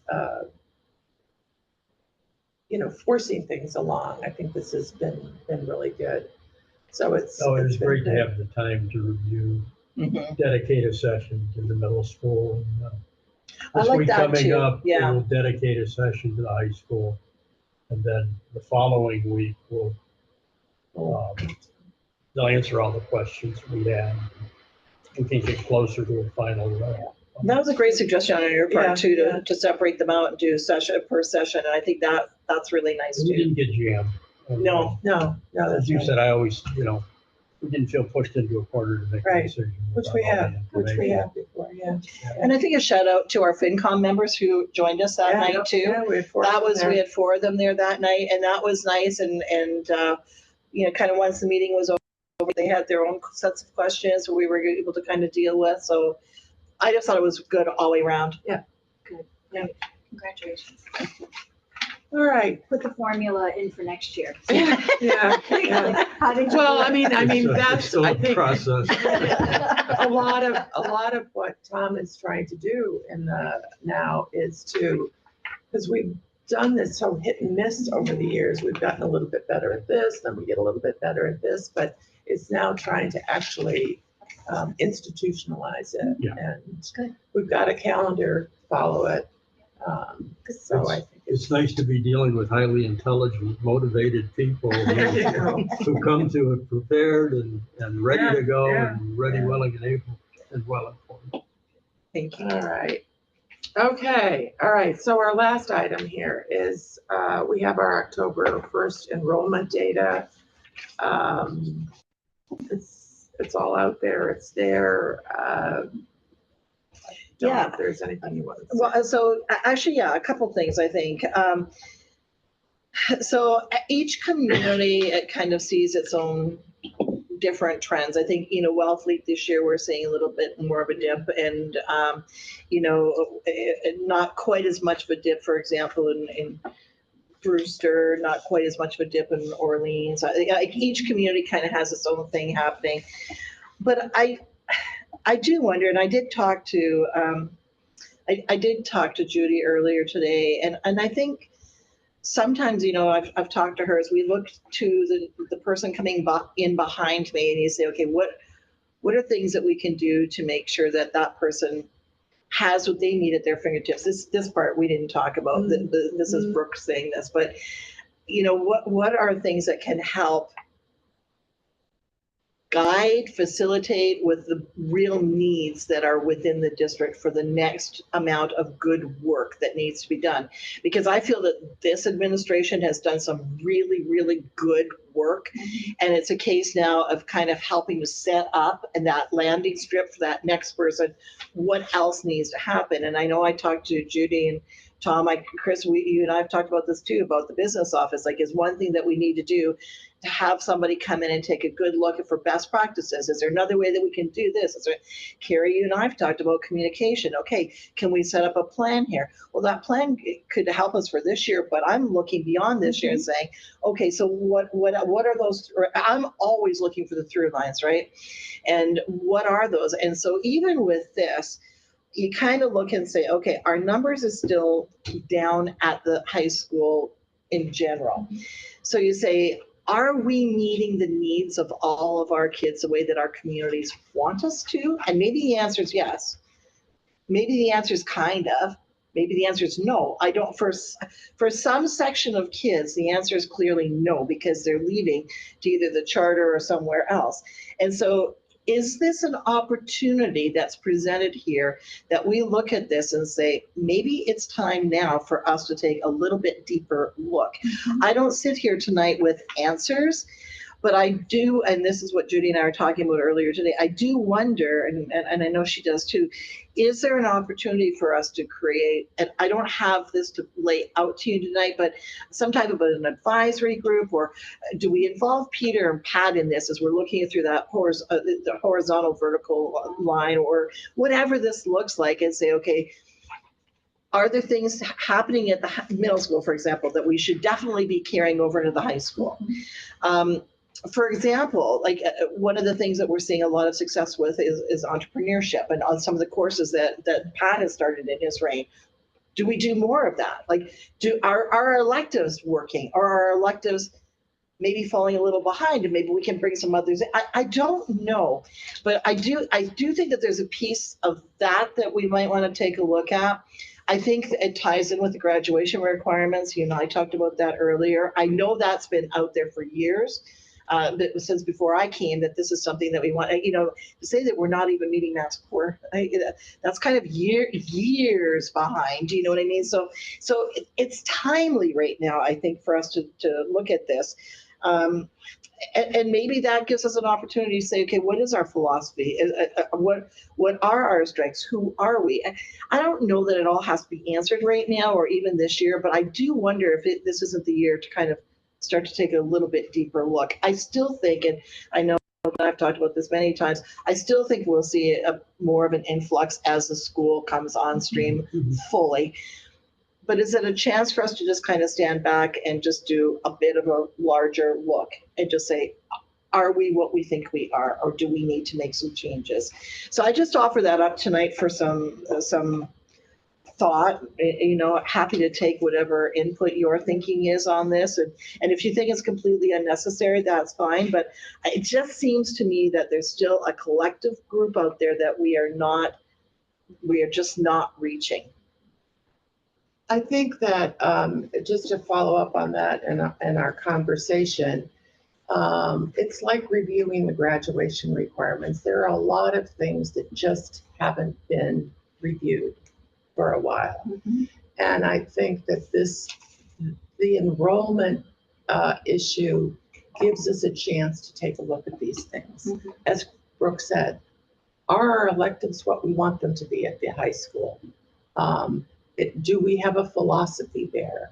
Are the questions of why are we losing kids to charter school? I mean, they've always gone off to charter school, but more are going. So there's a trend here. It's up to us to figure out if there's a reason for that trend, or if it's, I mean, at the high school, you go off to Sturgis, it's rated second or third in the state. That's hard competition, and we shouldn't be in competition with them.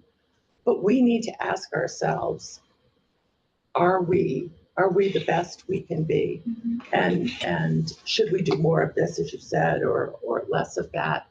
And I think the enrollment is just kind of like a trigger point. The trigger point that tells you it's time to stop and take a deeper look. And maybe we'll find, as you said, that this is it, but maybe we need a little push there, a little whatever. Yeah.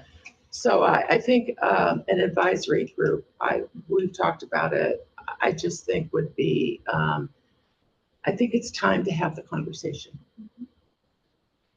Carrie. Yes, I agree with everything that you both just said. And I do have some questions about little details of this, but when I look at the middle schools down 30 students from last year, and I look at, the high school, it's actually just down 8 students overall. So, there's something that's better, that they're doing better. And maybe it's because half the school is done. But I look at it from the communication lens as well. I mean, we just had an incredible presentation by the middle school, and I looked at their down 30 kids. Do we get the information out there that school's gone through a huge transformation? But I don't know. So again, that kind of goes back to looking, and thank goodness we have our communication subcommittee, and we'll be looking at how to get the good news out there. Because I think that we need to make people or help people realize that it's an incredible school and it's built, and these wonderful things that Brett and Peter talked about tonight are happening for all kids. So getting the word out, I think, is really important. I would agree. And even the electives, do people really know what the electives are? And the AP courses. I mean, there's so many good things that are happening. But like you said, maybe there's things that we could be tweaking in order to make it more appetizing for folks. So I don't know if you want specific questions, you want to stay. I don't think anybody has specific answers. This is the idea. General. But it has to happen this year, and it has to happen. This is why we've been talking. When Brooke is here, because she knows the scene, she knows the players, she knows the lay of the land. To have this conversation and kind of lead this conversation rather than having somebody new coming in cold. I mean, it from a could, person coming in. I think so too. Absolutely. Yeah. Absolutely. Yeah. I think a piece of data that's missing is, where are our kids going when they choice out? It's there. It is on the, What about middle school? well, Lighthouse would be middle school. Lighthouse would be on. Well, Lighthouse, that's not a 16. choice. Or That's a charter. they, it doesn't well, they choose go, you they now. either, Are choicing it. they go, They're choicing Pizza. out. So it's a They little go to- different. no, they So go, they all choice of the out. middle school kids that don't go to our school can choice out to another district. And many of them go to Provincetown. I think we had 15 of them go to So Provincetown. there are, I don't know how many kids are going out. I mean, what's nice is in this chart, on this chart, with the little numbers, it has, as of October 1st, students attending by hometown. It tells where they're coming from. And I believe it says where they're coming from to come in. But I'm wondering, where are they going when they go out? It's a good point. It's a good data point. Like, are they going to Monomoy? Are they going to Barnstable? Are they going to For San? middle school, Middle school and high school. Where they we had that data. But Yeah, so just maybe So- include it in this chart. Arlen has weighed in. Okay, good. Arlen, thank you. Arlen, thank you, because this is her area. Yay. She's the one who tracks all this. She says it's not quite ready yet. She says, but it will be next month. Arlen, is that right? Send me a thumbs up if I got that right. Yep, that's correct. That's right. Okay, thank you. Okay, there was just some I data that was think it's that the chart that Desi puts out, I think it's That's the- exactly what she's just saying. It's the last, it's Yeah. the last one that comes in. Yeah. Okay. It's never in at this time of That's year. exactly what she just said. And it's kind of painful to use, but you can figure it out. And when we've done that, if you've looked at those choicing out, you'll get a number of them, a high number of them that go to Provincetown Middle School. And you also in their high school, I think it's mostly in the high school, you've got kids in virtual schools. That's also where you'll get a handful at least. Other than that, it was just kind of hit or miss. I don't know, because mom and dad works in some place or. Yeah. But Arlen does track as best she can, Yes. so she. Yeah. When that comes in, we'll get it back. That'd be we'll great. get it. And also just to note publicly that our choice into high school is the lowest it's ever been since 2009. So just so people know that. A couple quick points. I guess first off, the advisory committee, I mean, it's something that we have all the time. I mean, we should be looking, the high school should be looking at the quality of its education regularly. I mean, meaning, you talk about adding and minusing and whatever, but, what's the environment and how do we improve it? What do we do? I mean, it should be a constant, and it shouldn't just be something that's brought about because of population. No, I think two I know. different things, yeah. But it should be something that's part of the process all the time. If you look at the numbers here, we've got, let's see, we talk about the 30 students were down in the middle school. We were down, I believe, 39 actually in the high school. Though in our towns, we have 239 students that don't attend Nauset. And I'm sorry, it's just from the year, so that is not including the choice out or the others. It's just including the data we have here. But there's 239 students that live in our district but don't choose to go there. The lowest, for the data that we received, the lowest point was 100. Where do you see that number? I just added it up. I used the data. From what? From You where? can do you can go through the numbers and figure out. I understand, but could you just walk us through it? I'm sorry, I just did the total at the top because I could have done it when this was on the agenda last time because it was top of my mind, but I put this I had done the work then. But because we're late to the subject, I'm not fresh on it. Chris, I can help you if you just want. Chris, Chris, please. I think you just added up because I was just doing the same thing. The very last page of the packet, the 2024 line of people leaving the district. I think that's where your number is coming from. So it includes Lighthouse, You mean the Sturgis. Lighthouse, Sturgis, and Tech? Yeah. Yeah. The top line, yeah, okay, right.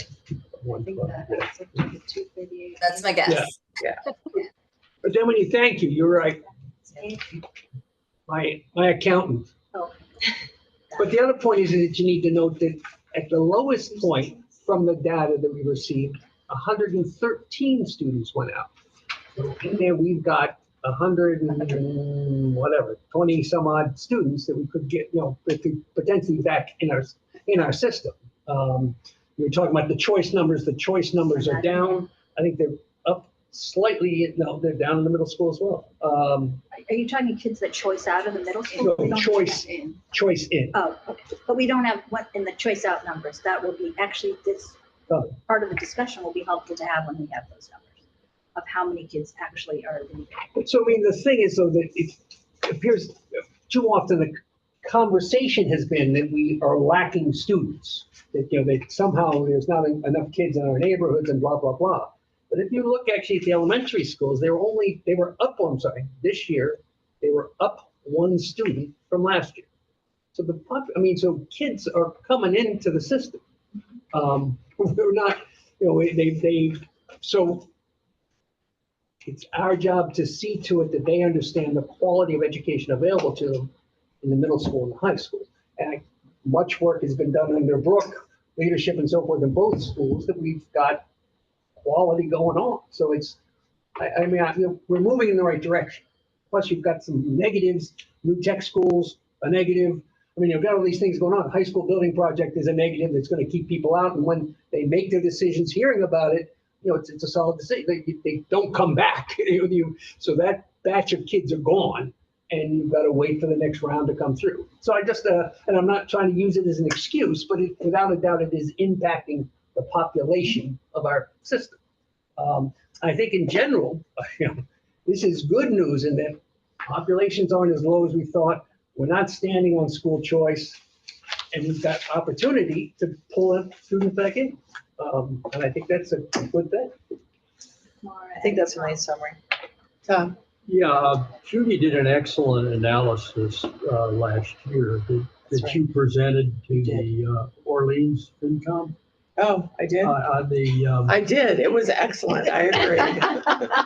and must have been phenomenal. Oh, just the not to overall of it was that when you add all the numbers up, we aren't demographically, people aren't going away.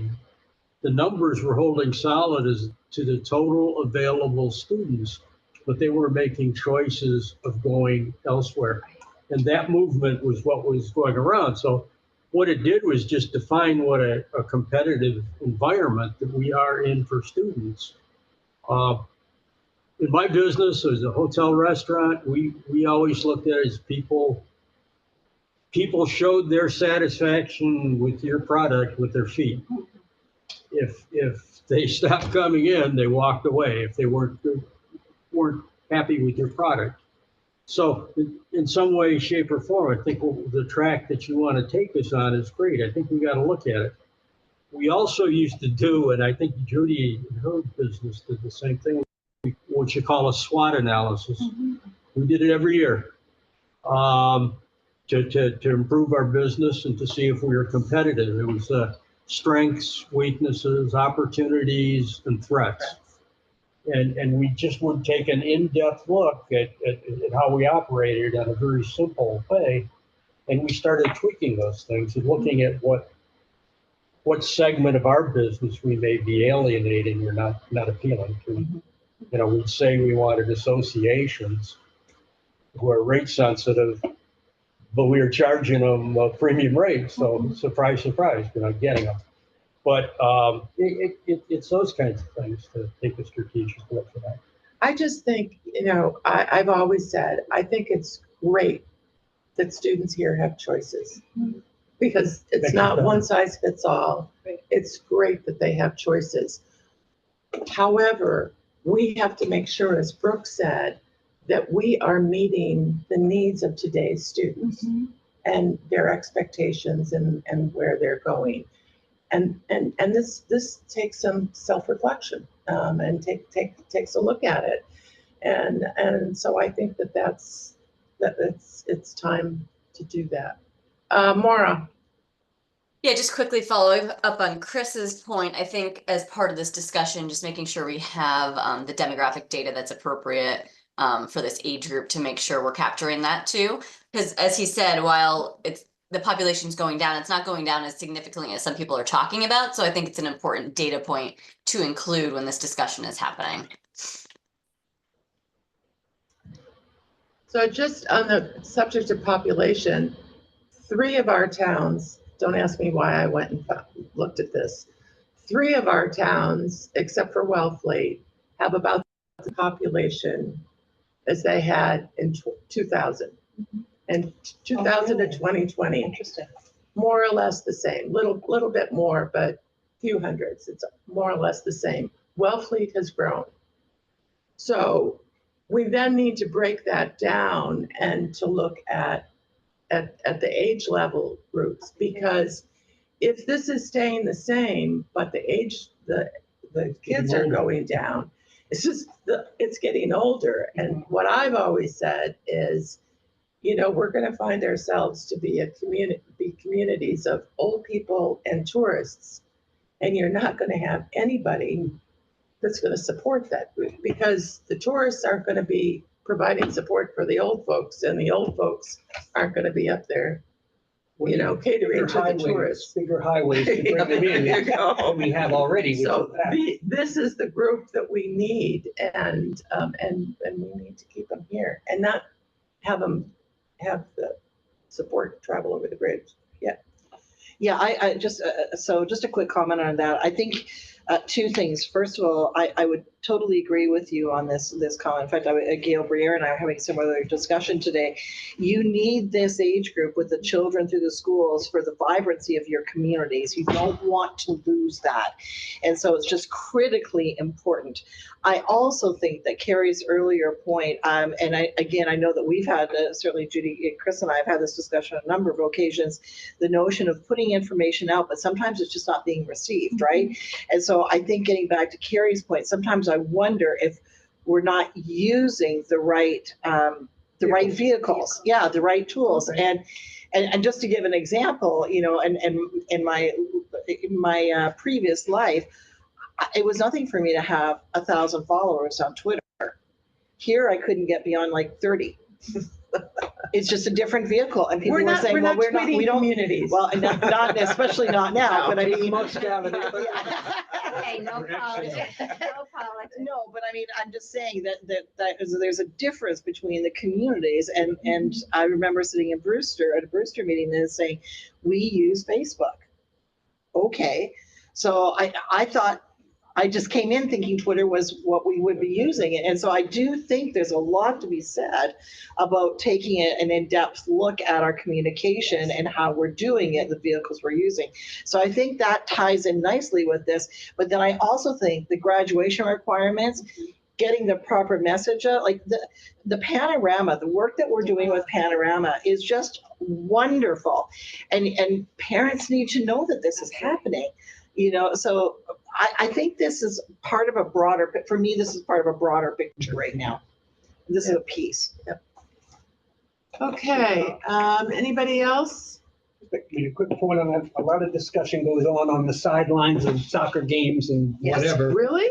And that's how you And sometimes it's not always accurate. word of mouth. But parents are happy in their schools. They're telling their friends and whatever when they're on the sidelines. And it does get hurt. I mean, there's no. We talked, I brought it up, I don't know, Katie, I don't want to. Oh, no, go ahead. I brought it up before, and I know it's very difficult, but when kids leave the district, wouldn't it be great to have some kind of exit survey, like why are they going? Just so we get some feedback. And I know it's hard because I don't know how. We actually have done that. We have done pieces of that. I don't know that we've done it with fidelity, and I don't, but within Nauset, the umbrella of Nauset Public Schools, we have actually had a principal phone every single parent of a child who's left. So we do have principals who are leaning into this. But on that same thing, you might ask, there are students that come back. There are students that have left Sturgis and have come back to Nauset. That's true too. Ask them why they come back. Yeah. Ask them, you know, the students are, they know. They'll tell you. Just one thought on that too is that like certain places, tech especially in my mind, or I'm thinking of offers something that is so different from Nauset. Yeah. But is there a way that we could have students enroll in Nauset but take advantage of some of the aspects of tech? So is there, I mean, that's just something to think about down the road can we collaborate with other places where we get the enrollment, but then they're also taking benefits from other places? I don't know if that's possible, but could be a discussion to have. There was some discussion, Chris would probably remember, some time back. No, and it was like, because that was looking to strengthen some of their core courses. And so there could be something. But that's something the advisory group could look at. There was a collaboration. There was a collaboration on airplane mechanics. It was going to Plymouth, and it was tech as well as Nauset High School students. that were both involved with it. But it is something that you're going to have to be sensitive to, because DESE is pretty strict about who belongs to what and who does what, because monies are tied to a community. So you have to really, like, that may have flown under the radar. So I don't know. I think we just have to be cautious with that. I'm not saying it's not a good idea or not something to take a look at. I'm just saying it's something we would have to be cautious. And I think just to talk about that the tech does provide a very different environment and different services for kids, a different education, which is really needed. I mean, gosh, we need these trades folks, and for them to even use that as a springboard to go off to whatever other trainings that they do after they graduate from there. But we also have to celebrate what we offer and maybe even package that in a better way. So I love the idea of the advisory committee, and however I can help, I would love Great. Thank you. All right, so anything more? Okay, so we just end up with any subcommittee reports. We talked about the budget and finance. Do you want to talk some more about it? On to more mundane subjects. Yeah, there we go. Currently we've reviewed Chris and I are the representatives. We reviewed the central office budget. There were a few things that we found that Giovanna is going to go back and take a look at. We're going to meet again the 19th. Probably what we'll try to do is then get that budget in your hands to look at, to see. I know there's an approval process with it where it goes before the entire region or the entire Union 54 in the region, but at least you'll be versed when you're asked to. To meet that standard, you were talking about wanting to have the central office budget before the region-only budget was finalized, and so that is what we're working towards. So there were No, it's the other way around. No, it was two things with the central office. Is number one, that our committee got to see it before we went to the joint school committee, so whatever on the calendar, and number two, that we saw the region-only budget before we approved the central office, because of the interaction. When it happens the other way, we still have items in the region only that need to be moved, and that's happening this year. Right. Yeah. The other, wait a minute, Tom. I'm sorry. Okay.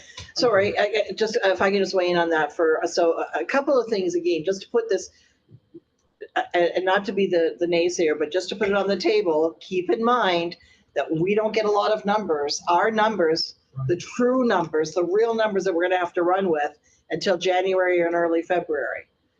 So keep it, just like the towns don't get some of their numbers until February, because some of it are getting it from the same place, quite frankly.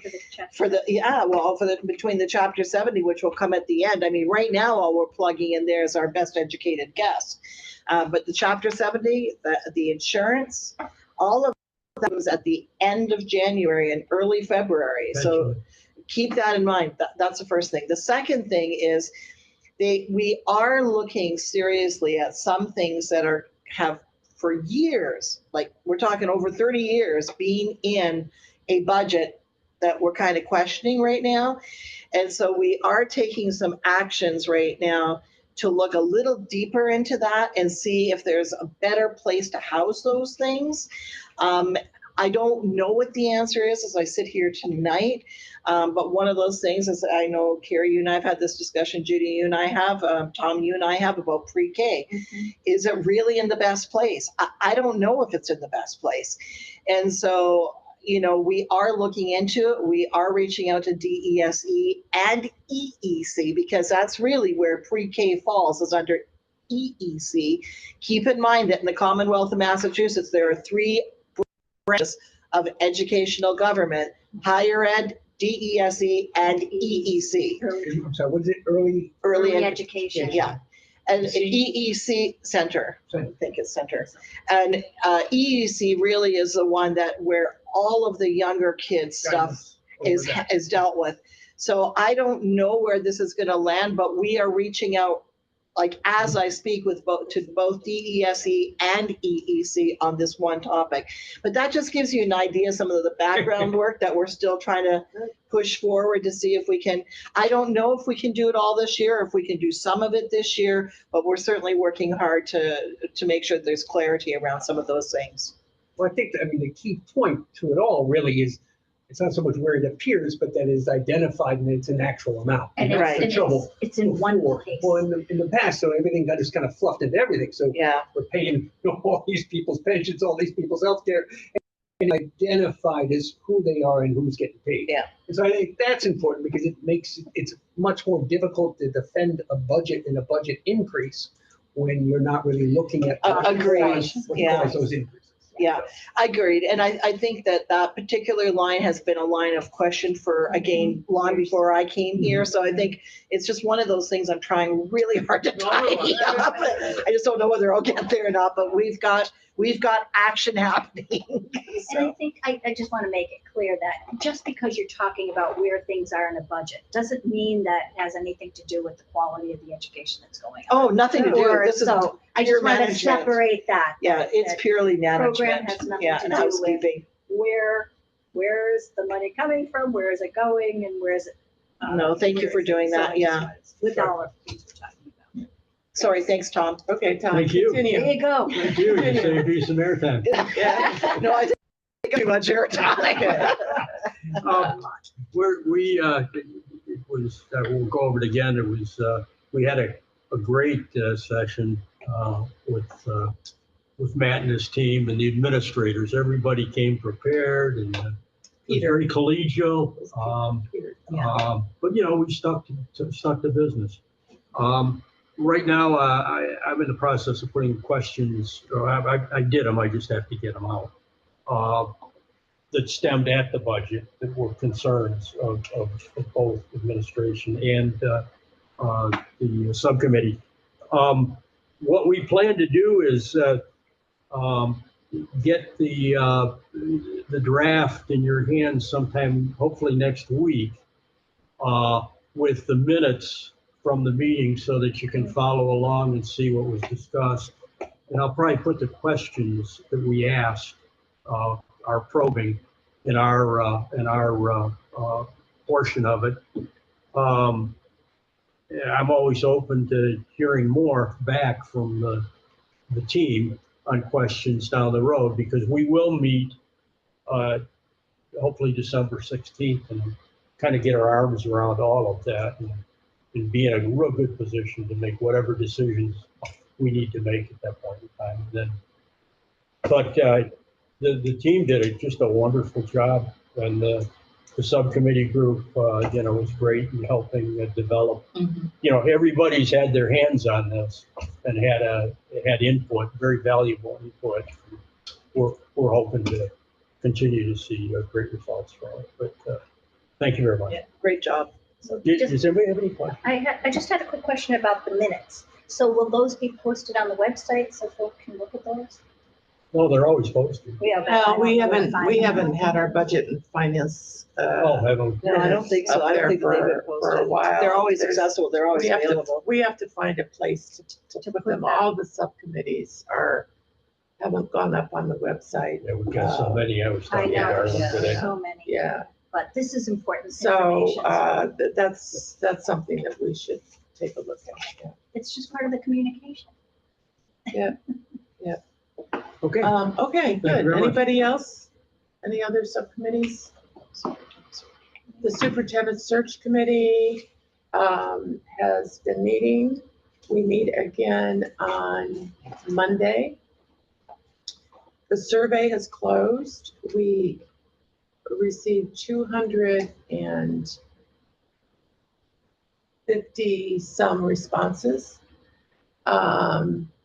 And we have a summary of those, since they were mainly open ended questions. There's a lot to read. But it was good. It was a good survey. I mean, and 250 was good. It's a great response. I think, I mean, if it were 450, there would just be that much more to read. Bigger. So just try to figure out some of the trends and what they were saying. But that's good. So that's closed. I have a question on the survey results. So are we able to see them by town? Or no? We don't know It's all towns. anonymous. Okay. We are able to see them. We have over a 600-page detailed report, if anybody wants to look at that, on individual responses. So the summary is a little bit shorter than that. And then you can get individual responses. And you can see if they were a parent, a teacher, but you can't. Sometimes it's pretty easy to figure out where they're from. But no, you can't really tell. We didn't ask by town, so we can't tell that. So that's that, and then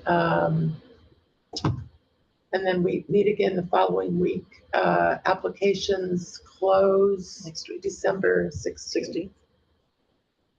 And so the posting has been up for how long? Since November 13th. So the posting will be up for a month, just over a month. And yes, and we will meet again once before the holidays, and we will select the semifinalists. So I read on the agenda that was posted for next week's meeting that it's going to be the broader committee. So who can we ask who are the additional members of the search? Sure. Kristen Anderson is representing the central office. The administration is Elaine Pender from the elementary schools, Brett Costello for the region. Teacher is Andrew Winston, who's a kindergarten teacher at Stony Brook for the elementary schools, and Amy Roberts, the Spanish teacher at the high school for the region. 9. I'm just kind of parents. Recollection here. I'm impressed. I've been doing lots of emails. No cheat notes. I know you're testing me here, Karen. You're really testing me. Anna Smith from who has a child, don't know if it's a girl or boy, at the high school. So a parent of a high school student, and Jennifer Fellows, who has a daughter at Eddy and has a middle school daughter, and 2 high school students. I don't know if I should give their names. Just 2 high school students, a girl and a boy. And so yes, they will be joining us for the first time on Monday. Thank you. And hopefully we won't scare them all away. No. But yeah, so that's that, and I don't know that any other. So we've got your regional agreement. Regional agreement is meeting next week, the 10th, and just really to get our hands on a new schedule for what, just an adjusted schedule, augmented schedule because of the change of the time frame, and also just to discuss methodology going forward of how we're going to handle the information once it comes in. So that's it. The deadline date is December 31st, so we should start. I haven't seen anything yet. There's been no activity so far. Actually, I thought Andrea Reed was responding, but it would appear not.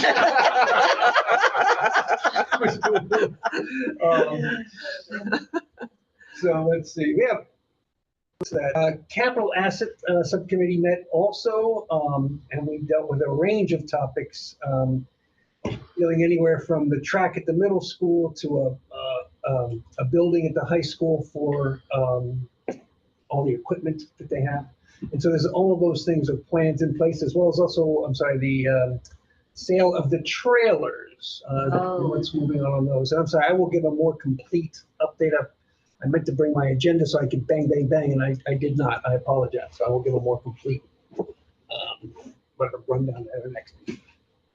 Okay.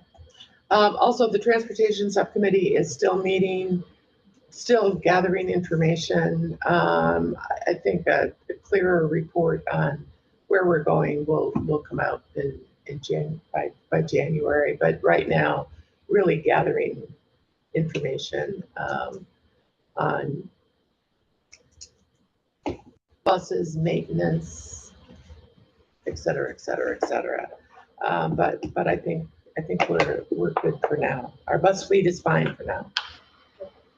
The communication subcommittee is meeting next week. And we.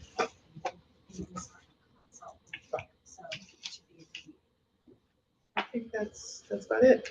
All right. It's a lot. It's a lot. We're a busy group. Yes. We are. Anything And else budget from you season guys too. out there? That's great. Anybody else? And thank you, Maura, for keeping your germs at home. We appreciate it. Feel good. Yeah, not that we don't like to have you here, but only under certain circumstances. So future agenda items. Okay, future agenda items. So I just wanted to discuss, maybe not now, but in the future, about consent agenda. And I think it kind of came up with one of the members of our, of Zoom land kind of hanging out there. I wonder, and I don't know if it's something I should just mention now, I wonder if in the consent agenda, we can list all the items on the consent agenda instead of just saying approve gifts, grants, and fundraising. Can we be specific? Like the grant for this, grant for that, grant for we'll this. look at this. Okay. This I don't know. if I that's an only say agenda. look at it because that could get tedious. I know, but it's Yeah. more transparent. And then in public comment, name and town, I think, are we supposed to ask people their town? Generally, they should be saying their name in Yeah, town when they come in, and maybe I that's just just- something that we might want to pay a little. Yeah, I guess because we knew Laura, I didn't think of that, but yes, they should be saying their name in town. Just wanted to point the 3 to 5 minutes, I believe are. It's 3 minutes. Somewhere it's written 3 minutes. It's 3 It shouldn't be minutes. It's 3 to not- 5 it is minutes. I not actually 3 to did set 5 the, I set my clock for 3 minutes. Yeah. So, Yeah. But I mean, but having on the agenda that between 3 to 5 and like Yeah. somehow Yeah. Okay, Judy is being to you, but she's not giving you the full but that's part of the policy. The policy is 3 minutes. 3 minutes. Yeah. Yes. And you can't give any of your minutes to anybody else. No. There's no minute trading. Can't No do minute minutes. trading, no, You can no. trade your No. baseball cards. No minutes. Catherine, Yes, I just wanted to confirm or make sure that we are going to talk about the middle school overnight trips next meeting. That will be on the agenda. yes, we will put it We've on. already our put next that on meeting. the agenda. Yes. Okay. Yep. All right, anything else? Okay, then we have one more motion. Move to adjourn. Second, All in favor? Bye. happy Be hands. well. Thank you. Good night, everyone. Good night. Be kind, be good. Feel better, Mara. All right. Are we on? So there was no sound on KTV.